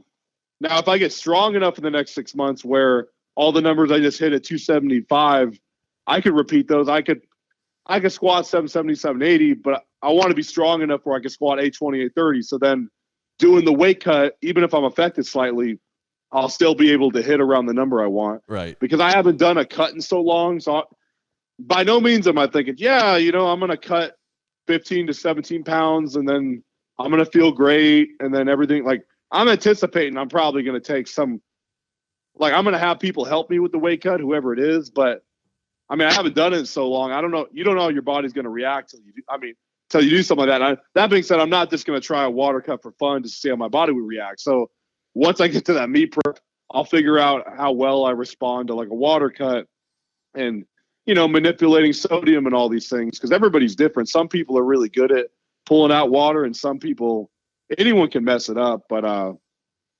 yeah, we'll see. And then later in the year, I'm probably going to do the American Pro is going to be in October of next year again. Just because like I said, I love the venue. I love biggest production value I've ever seen in a powerlifting meet. And they just want to do so much for the lifters. And the prize money was slightly less than some of the other meets that are coming out, but it's because they had to spend so much money to rent the venue to like to put on the show. Yeah. Yeah. I mean, Micah told me he spent upwards of like 40, 50K to like have the venue, the bar with food and drinks. You got to pay beforehand for the tab for that. So all these different like facets of a big time meet when you're at a venue other than just doing a powerlifting meet at a gym is pretty easy. It's like, okay, we go to the gym. Yeah, we got the stuff the right chair. here. Yeah, Put the set it up. 50-inch TV in the corner, and you're good. Yeah. Yeah. I mean, but when you want to try to do something different, you gotta go above and beyond. And unfortunately, that costs you a pretty penny sometimes, But that I'll do 308 at that meet next year. So I'll go from like 242 to. We could see big numbers there. Then is what. Yeah, because realistically, like I said, like the 242 meet, I'm gonna try to do what I can to possibly break the total. At least I'm going to break the deadlift a few times. So it'll just kind of pad the stats. And then at 308, it's like, I'm really going to push it. And the total record at 308 is 2370. And like I said, I won't know till late next year where I'm really at once I put in all the work. But I pulled 1,025 earlier this year at 308. So I definitely confident I can add on to that. So every meet, I'm kind of just going to switch a weight class just to mix it up and like try to break a record in a different class. Right. And then hopefully I strike gold and get a total record, whenever that is. Because then at least, even if I do it just once, then I could show, hey, I was well-rounded enough to have a total record. So you can't ever say he was only a deadlift dude. He's just the deadlift dude. I mean, yeah. But then people will be like, oh, well, yeah, you broke a total, but your deadlift is 68% of your total. I'm like, okay. I'm like, okay, bro, you're apples and oranges at this point. Yeah. Yes. Okay. So we've got this little game we play with everyone that we have on the show called Overrated, Underrated, and we got a special set of Big Danny overrated, underrated topics for you, and we'll fire them off at you, and it's your job to decide if each one's over or under. And the most important thing to remember is you can't ride the line. You have to you have to say your name. Yep. So if you're ready, we'll get to playing. Yeah, let's do it. Okay, so overrated or underrated Full Metal Jacket, the movie? I think it's a bit over. Before the Marine Corps, you think it's all that. I think it's a little overrated. My dad loves it though. He loves that movie because every parent, it's like when they find out their kid's going to be a Marine, like that's literally the movie they associate with the Marine Corps. Yeah, either Full Metal Jacket or Jarhead. Yeah, I was going to ask. So do you like which one do you like better? I like Jarhead better. I haven't seen the second one. I remember there was a second one that came out, but the original I really liked it. Yeah, maybe because it's more recent. Yeah, maybe because it's more recent, I guess, and it's maybe a tad bit more relatable. Because with Full Metal Jacket, it's from like the 70s. I think it was depicted in like Vietnam. Was that? I think so. Yeah, I think it was Vietnam time frame.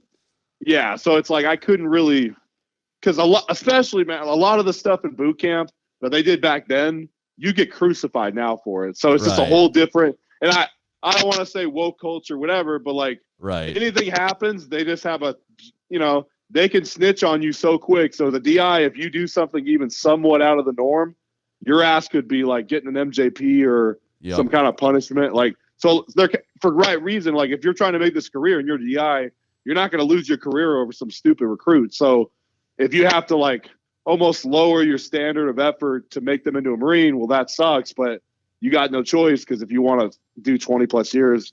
But yeah, I mean, every time I hear every few years, it just seems like they're changing, they change things up in boot camp. But yeah, Full Metal Jacket, like, it was funny. There were some corny ass parts, like where they're marching with the rifles and this is my rifle. This is my gun. Yeah. I would say for me, Jarhead, because like I said, I feel like at least I can somewhat relate to it, because it was within the last 10, 15 years, from when I enlisted. Yep. No, that's good. Okay. All right. Overrated or underrated? The Kabuki deadlift bar. So when you say overrated, underrated, is in like it's up how it feels moving it, or like it's up for you to decide how you like want to classify that. You could look at it like a bunch of people don't like it, but I kind of do like it, or a bunch of people do like it and I don't really like it, or just however you want to explain that, really. Yeah, so I would say, I guess I'll say, this is going to be a weird way to say it, but underrated, because like, yes, there's a lot of whip in the Kabuki bar, but it exposes people, because if you just kind of muscle the grip it and rip it kind of pullers, the people with, obviously everybody's idea of what optimal technique is different. What's optimal for me may not be optimal for you, but like when you're not very efficient as a deadlifter, because the amount of whip, this bar will like pull you forward if you're not like, if the timing of your, kind of like when you pull the slack out and you pull off the floor, like you almost can't, I can't put 100% of my force sometimes, especially with anything under 900 pounds. I can't really go 100% off the floor, because it'll hit me so hard at lockout, the whip will just like, it'll pull me down, and sometimes I even lose the bar in front of me. So there's a lot more like mastery involved, whereas like, but my first 3-4 years of powerlifting, I used a stiff bar. So I agree, everyone should start off with a stiff bar. But if you're competing in meets where they have a Texas or Kabuki, like the only thing people really knock about the Kabuki is the knurling. The knurling is like a cheese grater. But I could deal with that. At least I'll never drop a weight. My thumb will just be torn into shreds. But like, I'm never gonna drop a weight, even without chalk. I probably don't even need chalk, honestly. I still put chalk on because that's what you always do. Yeah, I would say the Kabuki's underrated, because people think it's not gonna add 100. It's not gonna add 100 plus pounds to your deadlift. Like, I mean, literally less than a year ago, like I pulled 970. I literally was like, I locked out 1,003, 99% at the showdown. So like, I came really, really close to 1,000, and then 4 or 5 months ago, I pulled 1,025 at Kabuki. But honestly, that's not that huge of a difference. It's not like, oh, I barely pulled 970 and now I pulled 1,050. Like, I had a 20-pound difference within a whole year. That being said, I didn't really get to try the Kabuki. Like, they had it at the meet, but I trained on a Texas bar the whole prep. But not everyone it's not like you just touch this bar and it just magically makes you better. You have to learn how to use it. And everybody's different. Like, a lot of people I've noticed haven't really benefited from it. Like I said, if you're a very aggressive kind of deadlifter, it's going to expose you, because like I said, I don't want to say sloppy technique. You have to really be on point with like when the bar comes off the floor and your timing, when you lock out your hips and your knees. Like, if you do it too fast, like I said, it'll just pitch and throw you forward. So you kind of got to find the perfect time to break the floor. And then you got to lock your hips and knees out just right at just the right moment, or else a good rep could just turn bad really quick. So I'd say the Kabuki's underrated, because, and I get where people are coming from, because you can always say back in my day, kind of thing. Right. Oh yeah. Right. And people do. 70s, powerlifting in the 70s, 80s, they only had a stiff bar. And then I don't even remember when the Texas bar was introduced. Let's say like maybe early 2000s, somewhere in there, or late 90s. Yeah. Yeah. That probably makes sense. Yeah. You can make that argument all day. Like, the people from the stiff bar era, yeah, we only use a stiff bar. Right. And then the Texas bar, oh, well, of course, use a Texas. Now, obviously, it's up the ante. But I look at it as like in other sports, I mean, track and field, the surfaces have improved. I mean, in the 1920s, they were running on cinder tracks. Jesse Owens ran 10.3 seconds. Now, obviously, it was hand time, so you could argue there's some human error. But, like, he ran 10.3 seconds on a literal dirt track. And they even did like a comparison. If he would have ran on a similar track to Usain Bolt, didn't have spikes that were literal nails, like he would have ran easily sub 10 seconds. So that argument will always be there, but sport, like there's always improvements in like technology and equipment. And like I said, I don't even know how how it started. Like I think Chris Duffin, I think he partnered with USPA and maybe some other federations, and then he created the bar because of that partnership or something along those lines. Like, so I don't really know why it was created. Like what was the first thing that caused it to become to market and created, but it's kind of one of those things where it's here and I'm just learning how to use it. Like I said, I know people will there'll always be an excuse in some people's minds. So I don't care. Cause at the end of the day, I just enjoy doing this anyway. I don't make money off this. This is not my livelihood. So I don't take, you got to have fun. So I don't take it that seriously. Like I said, all the people in the comments, I really don't care. Cause I'm like, if these people are taking time out of their day to respond to my posts and they're basically talking to themselves because I never respond to them. I'm like, cool, bro. Like, well, you want to be a tough guy, and the dude's either private profile or he's a fake profile with some cat emoji as a Insta pic, and I'm like, oh, you got some huge balls, dude. Oh man, you're a badass. Well, and what are you supposed to do? You're just going to compete at the biggest meets that there are, and if that's what the bar that they're using, like that's what you use. Yeah, I mean, you're like, yeah. It's not like I'm doing, because we know a lot of lifters, they go to this backyard fed and they stick to the same, and that's what I'm trying not to do. That's why since the showdown a year and a half ago, I purposely did the showdown, and then I did that meet in Virginia Beach, so it was just a random meet. But I didn't tell anyone I was going. Like no one knew I was going to go there, until I went there. So I don't want any kind of home field advantage because I want it to be fair, and I even tell. Like any judges I'll see, I'm going to be like, if there's any doubt, just give me a red light. Cause I don't want there to be any doubt. Like I'm confident enough because I trained to standard in training all the time. I always lock shit out. Like I can hold it long enough. So I don't need to worry about getting I don't want any like extra, like, oh, let's give him the nod, even though it's sketchy because he's a high level lifter, like, cause I don't want it to blow up on Instagram. Like, oh, that was a borderline. I'd rather you just be safe and just red light me because I'm not going to take it personal. I'd rather the standard be better than borderline.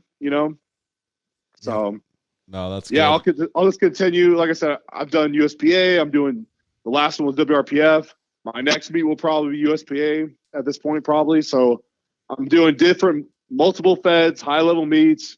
The one in the spring will be like a low key meet, but like I said, I'm not just lifting within my backyard where everybody knows me and everyone loves me. So I'm trying to show, okay, it doesn't matter where I go, I still do this, and I'm consistently doing this. So, for sure, that's good. Okay, overrated or underrated? The 3 mile run. Oh, that's so overrated. Oh my god! Like especially in this day and age, think about it. Like, I mean, obviously, special forces is one thing, but you try out for that. But basic Marine Corps, like the warfare nowadays, that doesn't make any sense. There's drones. There's like shit's coming out of the sky, man. If I have to run 3 miles to save my life, I'm probably not going to make it because you got your flak, your Kevlar, like, and obviously you train for that. But I just feel like I think in some way it should be updated. Maybe. I know the Marines, we like to one up everybody, so we won't do a mile and a half like everyone. We could just make it 2 miles. I don't know. But 3 miles, it's just like, I just think it's overkill. But then the thing about the Marines is more than any branch, we pride ourselves on traditions and stuff. So we've done things for this long, or, oh, this is our trademark. Like it's really, we're usually one of the last to kind of let go of certain things. So it'll probably happen in like 5 to 10 years, but I'll be long gone by that point.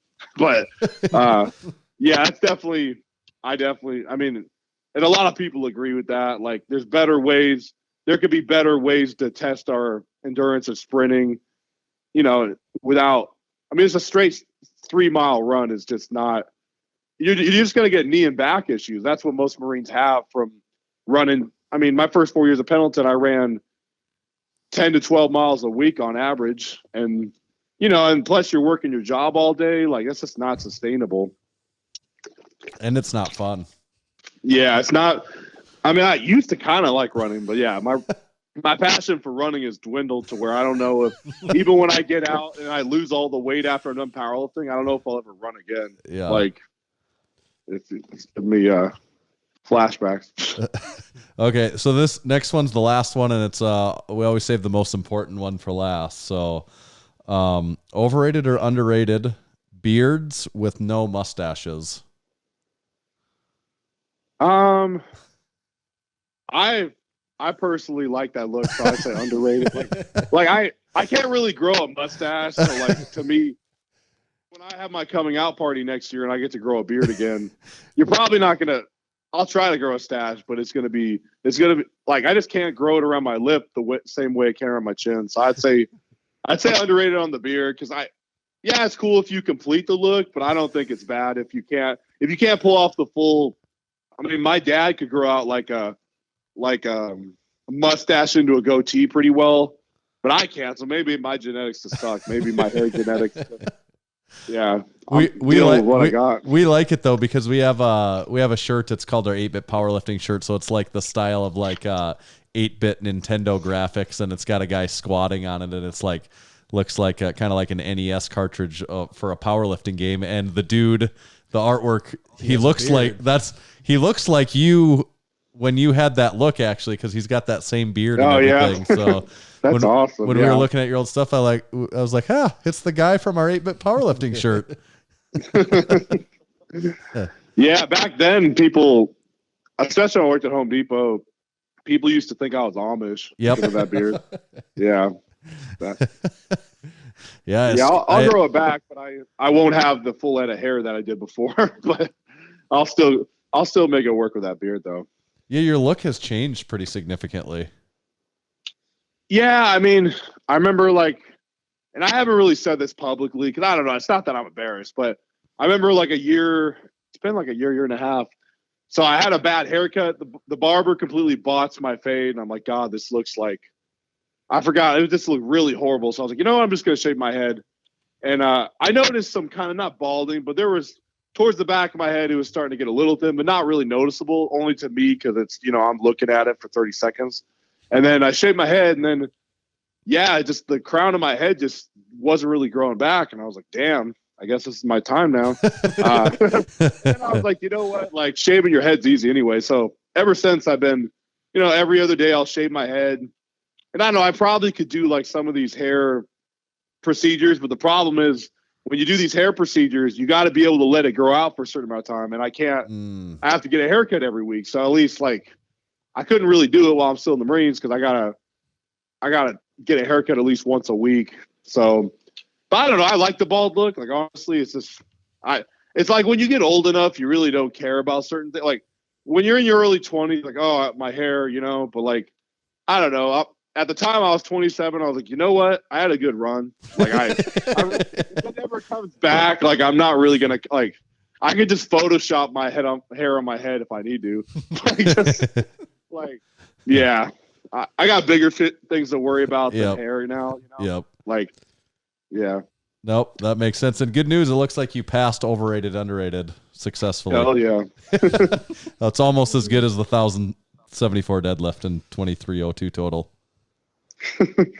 I try. Or what were you gonna say? Oh, I was just gonna say one of our sponsors of the podcast is we mentioned earlier, Big Grant of the Strength Co.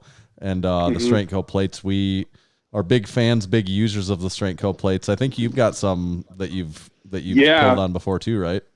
Yeah, we have some at the Bodybearer gym on base. The one thing that he posted about the other day, and I kind of understood this, but he was saying how so inside of the plates, they're like 2 inches diameter, and it really hugs the collar, or it hugs the. And I always notice when I put these plates on, they seem really locked in, and I'm like, damn, maybe it's just. I was like, oh, it's the craftsmanship or whatever. But when he said that, it makes total sense because they don't. even obviously you put a clip on because you don't want to risk it all. But even when they seed together, they're just tighter. They don't ever gap, you know? It's And I was like, it's almost hard to count them when you're looking at a video because they just make Yeah. one solid, like seamless look. yeah, I like the matte. I don't know if you call it like a black matte finish. I mean, obviously the look of the plate doesn't matter too much. I guess you buy a plate for more than the look, but I like the color. Like kind of most plates are like lighter, but I like the rustic kind of black matte finish.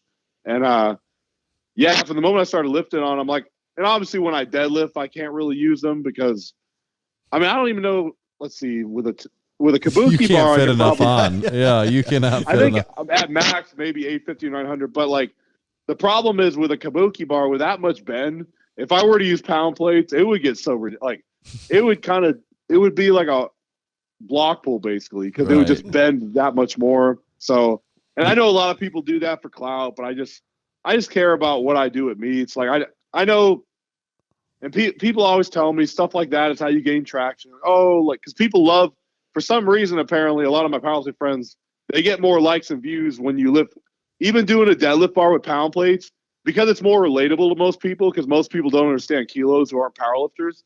They just blow up. They're like, oh my god, like you pulled 765, like because they could see the 845s, you know, and it's. Like an average person, like even with all the reds I do, an average person's gonna be like, "Oh, that's probably a lot." I guess. Like at my last meet, this blew my mind. Like not blew my mind, but at my last meet, the 1025, I think because it was a kind of a home meet, so there's a lot of parents and just people who aren't really too big into the sport or never really go to powerlifting meets. And I remember after I pulled 1025. The main thing a lot of people kept telling me was congrats on the state record. And I was like, I technically, since there wasn't, they told me afterwards because there wasn't a national referee, it only counts as a state Virginia 308 record. But yeah, because I mean, in my defense, you know, my mom was kind of the same way, like going to your first powerlifting meet, or if you're not knowledgeable, you're not really going to understand, oh, there's 5 or 6 reds. Mm-hmm. They're going to think they're either 45s or maybe even less. I don't know. So to most people, they love seeing pound plates in videos. So for squat and bench, I love using them for squat and bench. I mean, with squat, I'm not really worried about it till over 700 pounds for the whip kicking me off with pound plates. And obviously I don't bench enough to where I have to worry about whip on bench press. So maybe one day. Okay. No, that's cool. And you just helped us out. That was a paid the Strength Co ad, so we'll send you your commission check in the mail. No, they're awesome, man. No, like, yeah. I didn't really even know about them until I started talking with them. But it's cool because he's, you know, prior service too. I mean, I'm not saying automatically, oh, he's a veteran, you know, or prior service military. Oh, he's automatically great. But you know, to know that it's always cool to know people who were in the military and they got out and they did something with themselves. Because so many, like I have so many friends, you know, no offense, people I did my first enlistment with, and it's just like, you can just tell they just kind of, they're like, oh, I'm going to go to college, and they don't even do that. And then they're just kind of working at a burger joint, or like they're not even doing anything. They're just living in their parents' basement. And I'm just like, bro, like you talk all this shit about the military and then you get out and what do? Like you're just back to like where you were before. Like, yeah. So it's cool seeing what he's doing with Strength Co. and really building these high quality plates and bars and such. He was an officer though, but I don't know if we don't have to hold that against him. Hey, I mean, honestly, if I could go back, I probably would have. No, it makes a lot of sense. Yeah, like I did a year of college, and I was like, yeah, this ain't like. I didn't really have a plan at that time when I was 18, but I wasn't about to stick around for 3 more years. Like, if I didn't have some sort of idea, and like obviously the debt and the tuition, I was like, man, like I don't want to get in that much debt just to get a. And obviously, you know, you can argue, oh well, if you have some kind of degree, you can maneuver through different, you know, job settings, proving that you're I don't want to say smart enough, but like even then I was like, you know what, I don't want to take like $150,000 in loans out. Who knows how I'm going to pay for that? So I joined the military because I was like, well, originally I was like, I'll just do 4 years. If it doesn't work out, like I'll get free college and have the VA home loan. So, you know, 4 years is a small span of your life, honestly. I mean, that's true. Assuming you live a prosperous and hopefully healthy life. But 4 years is not. I mean, high school went by fast, really fast. I mean, my first 4 years in the Marines, like I said, I've been in 7 now. Oh my God, 2015 to 2019, like it was a blur. It was and wasn't. There's times where like I said, the hard days, but then looking back on it now from a different lens, like, yeah, 4 years is such a small blip of time. Yep. So literally, like, and I'm not doing like I'm not pitching to like, yeah, join the military because you got 4 years to kill. You're not getting a recruiting bonus. No. I mean, I almost thought about being a recruiter. But Danny Grigsby said I should join up. Does he get his commission? Is there like, if you get someone to sign up, do you get a kickback for that at all? Like we had a program like that, I know, where you could get like a couple $1,000 or something maybe. Oh wow! I mean, yeah, in the Marines, I don't think it's like that. Okay. I have friends who are recruiters, but yeah, they've never told me.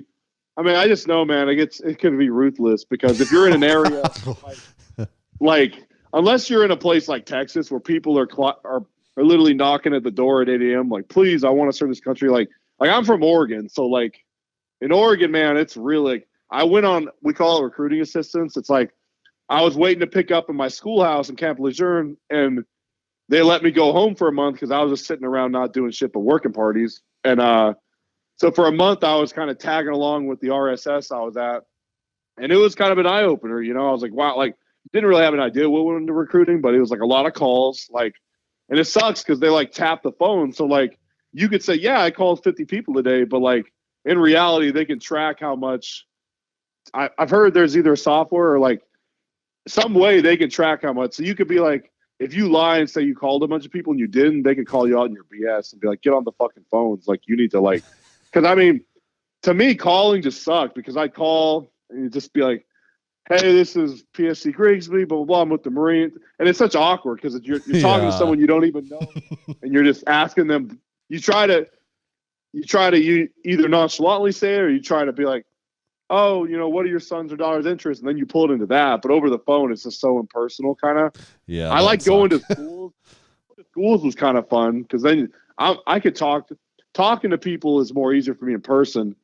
But yeah, like over the phone, and then like you always see the jokes, like the memes and stuff, like when you don't make mission, and then someone comes hounding down your door, and you're just like, I can imagine that would be a grind. I mean, it would be, I guess, kind of fulfilling, but. Yeah, I'm not going to be a recruiter, so let's just get that in stone. Yeah. Fun.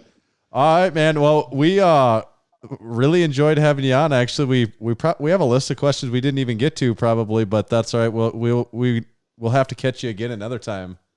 Yeah, like I said, man, I can go on. I went on a little too much on some things. No, we like that. This is a lot of fun. I think a lot of people will be excited to listen to this. We've tipped off a lot of our fans that we're going to have you on, and a lot of people were super pumped about it. So I think it'll be pretty awesome.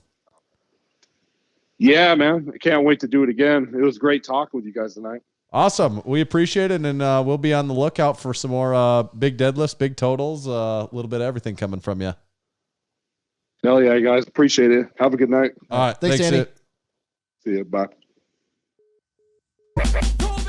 Cool beans. You got them cool beans. Gave Big Danny the double cool beans, didn't you? Yeah. He was saying something there that reminded me of something when he was talking about how, the years go by fast, but sometimes the days are long. That's actually what he was describing, wasn't it? Sometimes the days are long, but the years go by fast. Yeah. That's the damn truth, isn't it? It's a real thing. We've said that before. We have, and he recognized the same thing. Yeah, I still, more than ever, the years go fast and the days go fast. That's true. It's insane. It's like, oh, okay, it's Wednesday. We're going to podcast. Okay, go to bed. All right, I think it's Wednesday again. We're podcasting. Like, and also 4 weekends happened in between there somehow. That is the goddamn. A year goes by so fast. And what maybe changes it more than anything is when you're like 22 and 2 years go by, it's like, yeah, at least for me, 22 to 24, it's like, yeah, I'm still just partying and going to work. Right. Yeah, I go to the gym and maybe I got stronger in here, but life's pretty much the same. Right. You're still early in your career. It's not like, I Right. tripled my income in the last 2 years. Like, it's like, None of still that's kind of really have sort of a changing. somewhat entry-level career. Right. I have friends. We're kind of trying to figure stuff out, whatever. Or but not. Then, or not. Yeah. When I Most say of kind of them trying to not. figure stuff out, I mean, like, you're just bumping through life. Like, that's what figuring out is. Yeah. And like 2 years goes by. And now, dude, after you have kids, you're like, oh, in the last 2 years, I've had gone from nothing to having this thing that was the size of this to now a thing that runs around my house and tells me what to do. And like my life has changed in this time. My career's changed in this time. People that I know have changed drastically. They've gotten married. They've moved away. They've gotten different jobs. Like once you get a little older, a lot of shit happens in 2 years. That's right. Life-changing shit. That's like true. the big stuff. Yes. Danny did talk about the Strength Co, so make sure to head over to the Strength Co and get yourself some plates. He was talking about that beautiful black e-coat finish, and he was spot on with everything. Check out the Strength Co for all And your that plate tight needs. tolerance. Yep. He knows what he's talking about when it comes to plates. It's a man that has loaded a plate or two in his day. That's true. Ain't that an understatement? He also briefly mentioned the word Texas Power Bars. Oh, And if you're curious about what that was about, well, I am. Well, listen up. Buddy Caps first started lifting weights in the late 60s and began powerlifting in the mid 70s. At the time, he was working for Image Barbell, building gym equipment. Around 1976, a local machine shop started making Olympic bars for them, calling it the Image Bar. In 1977, Image Barbell became Champion Barbell. It was then that Buddy started looking at the bars with an intent of changing them for the better. In 1979, Buddy bought his first lathe to begin addressing the known issues. In 1980, his passion, drive, and purpose now had a greater mission. Buddy set out on his own to make what he believed was the greatest bar he'd ever seen and trained with, and the Texas Power Bar was born. It was strong as a house with the best knurling and was maintenance-free. Hundreds of state, national, international, and world powerlifting records have been and continue to be set and broken on the Texas Power Bar. To learn more about Texas Power Bars and buy one of their legendary bars, visit TexasPowerBars.com. And I got to tell you a little bit about my friends at SwissLink. Oh, hello. In 1995, Maurice Big Mo Huffman founded SwissLink. He had a partner based in Switzerland, and their mission was to bring authentic Swiss Army goods to the United States and into the hands of those yearning for quality gear at uncompromised prices. Over the years, that mission expanded to nations across Europe and beyond. Now, for nearly 3 decades, Big Mo has been traveling far and wide in search of the best items from military forces around the world. Big Mo doesn't only find authentic military clothing for SwissLink, he brings in everything you can imagine from Czech Army bedpans to Italian champagne glasses. At Swisslink.com, you can find classic military surplus uniforms, a great selection of military-issue backpacks, tools, wool blankets, NATO fuel cans, gas masks, emergency food, first aid kits, survival packs, camping gear, and so much more. Swisslink's unrivaled collection and dedication to quality customer service sets them apart from the rest. Treat yourself to the real thing with authentic military surplus and save 15% off your first order from Swisslink.com with code MASS, M-A-S-S, at checkout. That's Swisslink, SWISSLINK.com. Thank you, Swisslink and Texas Power Bars. I know we've been recording for quite a while tonight, but there is one more thing that we do have to do this episode. I don't want to put it off. We have a sack segment. Are you familiar? Traditionally called "What's in Tanner's Sack." Yep. And we do have one of my favorite longest running segments in the entire podcast. I think it is the original segment. I isn't think it it? is the It is the original. original segment. So when we have a true sack here, and this is your sack. Is it my So, sack? yeah. It's my sack Yeah. of Tanner's sack. Yes. Oh, Yeah. woohoo! I don't think this one. I couldn't hold these from you for another week I'm here. glad we didn't wait. So we have got the Barefoot Ursus high top. Did I get that all correct? Yeah, in black. In all black. Oh, and that's it's suede, isn't it? Aren't these suede? Yeah, I think those ones are God, suede. Yeah. that is nice. Oh, Also man. have the Lux, but these are suede. Oh, you've got to lift in yours, haven't you? I've used them twice now. Ooh, baby. I'm gonna deadlift tomorrow in them for the first time, but I have squatted in them. Oh. So I have the same. These are from our friends, of course, at Barefoot. Our neighbors to the north. Yeah, out of Fargo, North Dakota, and it's BEAR foot, just in case you're any confusion there. I'm getting the laces most people all listening to this have heard of barefoot shoes. I'm gonna have to assume by now, but just in case you haven't, it's I describe it as a bit of a minimalist shoe in that the soles are very thin, and also they have the wide toe box. Oh, that yeah, we've they do. both Oh, baby. personally said how we prefer the wide toe box many times. We're both used to wearing the Reebok TR Light power shoe. It's got like 15 different names, but one of those probably checked the box of what you would call them. But so that's both of us have worn the Reebok power shoe for like the better part of a decade. I also really like that sizing is dead on. Yeah. Where your size. Yeah, is your mine are size. good. Yeah. Yep. I wear 11s in pretty much everything. I went with 11 here, and it's the right size. Yep. It's perfect. Damn, I am. So I got to hold this up for the camera just so people can see. All black everything. God, this is just a good looking. There's several guys in the gym that have these. I don't think anyone has the all black though, do they? No, a couple people have the tan. We have the brown one. Pink. Yeah, there's the pink one. Is there a gray one? I think someone's too got that the gray has? one too. Yeah, I don't think Yeah. I've seen anyone in the gym with the black ones. I like the black ones. I do like the black. I really like. I mean, the pink ones are cool. I do couldn't like the quite pink pull that ones. off. I think the gray ones are really. I do like the gray those ones were a out lot. of stock in your Yeah, size when we or were not. looking, the gray was out of stock. But damn, these look really really good. Construction seems. I'm a bit of a shoe guy myself. Construction seems very nice. Yeah, The laces are nice. the laces are thick and. They're nice. I don't want to say laces. puffy, but yeah, there's meat to them. They're not really thin laces like a lot of companies use. Yeah, overall though, they just feel like a high quality product. Sweet, I'm really excited. And they didn't take long to get here, just coming from Fargo. So Would you believe that? Just send them right down the road. So key features: extremely thin sole, wide toe box, zero drop. I think is what they call that also. And I've worn them once or twice. I mean, I kind of knew I would like the feel of them because I already kind of know I like the wide toe box, and I think the even thinner sole is nicer for lifting too. I mean, it makes sense to me, and the sole is pretty grippy on these too. You know, the bottom of it.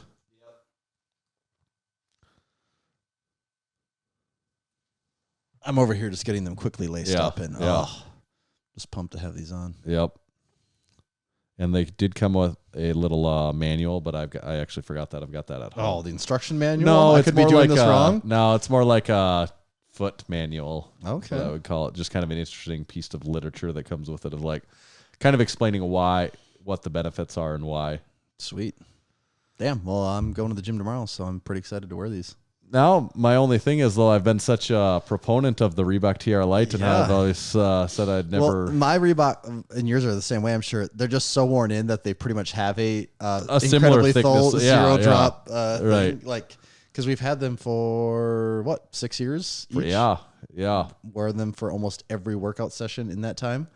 So, yeah, those things are, like, beat down. But what we've both honestly said before, like, they don't really make those anymore anyways, or at least, and I mean, having seen these, it's like, this is the option that would fulfill what we need because the spiritual successor. Right. Like I can't go back to something without the wide toe box. And yes, something that also stays flat across. Right. Not like Vans or Converse where it curves up on the end, which is Right. super annoying.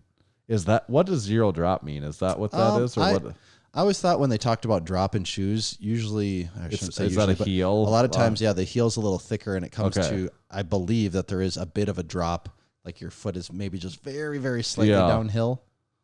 I believe that's what that's in reference to. I can notice a little bit of difference in that just from that I've been wearing them around in the gym. Mm-hmm. The zero drop feels different to me, just even like walking around, because I think even the shoes I wear that I don't necessarily think have. I think much they all of have just a little bit in. And I have noticed that. Like it's a different feeling. Yeah, well, I'm excited for this podcast to be done so I can get up and walk around and really see what I'm working with here. Yeah, so, no discount code at Barefoot Shoes or anything, but go check them out if you're not familiar with them already. I think Chris Duffin is a part owner. Yeah, he had a cool collaboration. Really cool. Friend of the OD green color. podcast, Chris Duffin. But, we'll give some follow-up impressions next episode. But yes.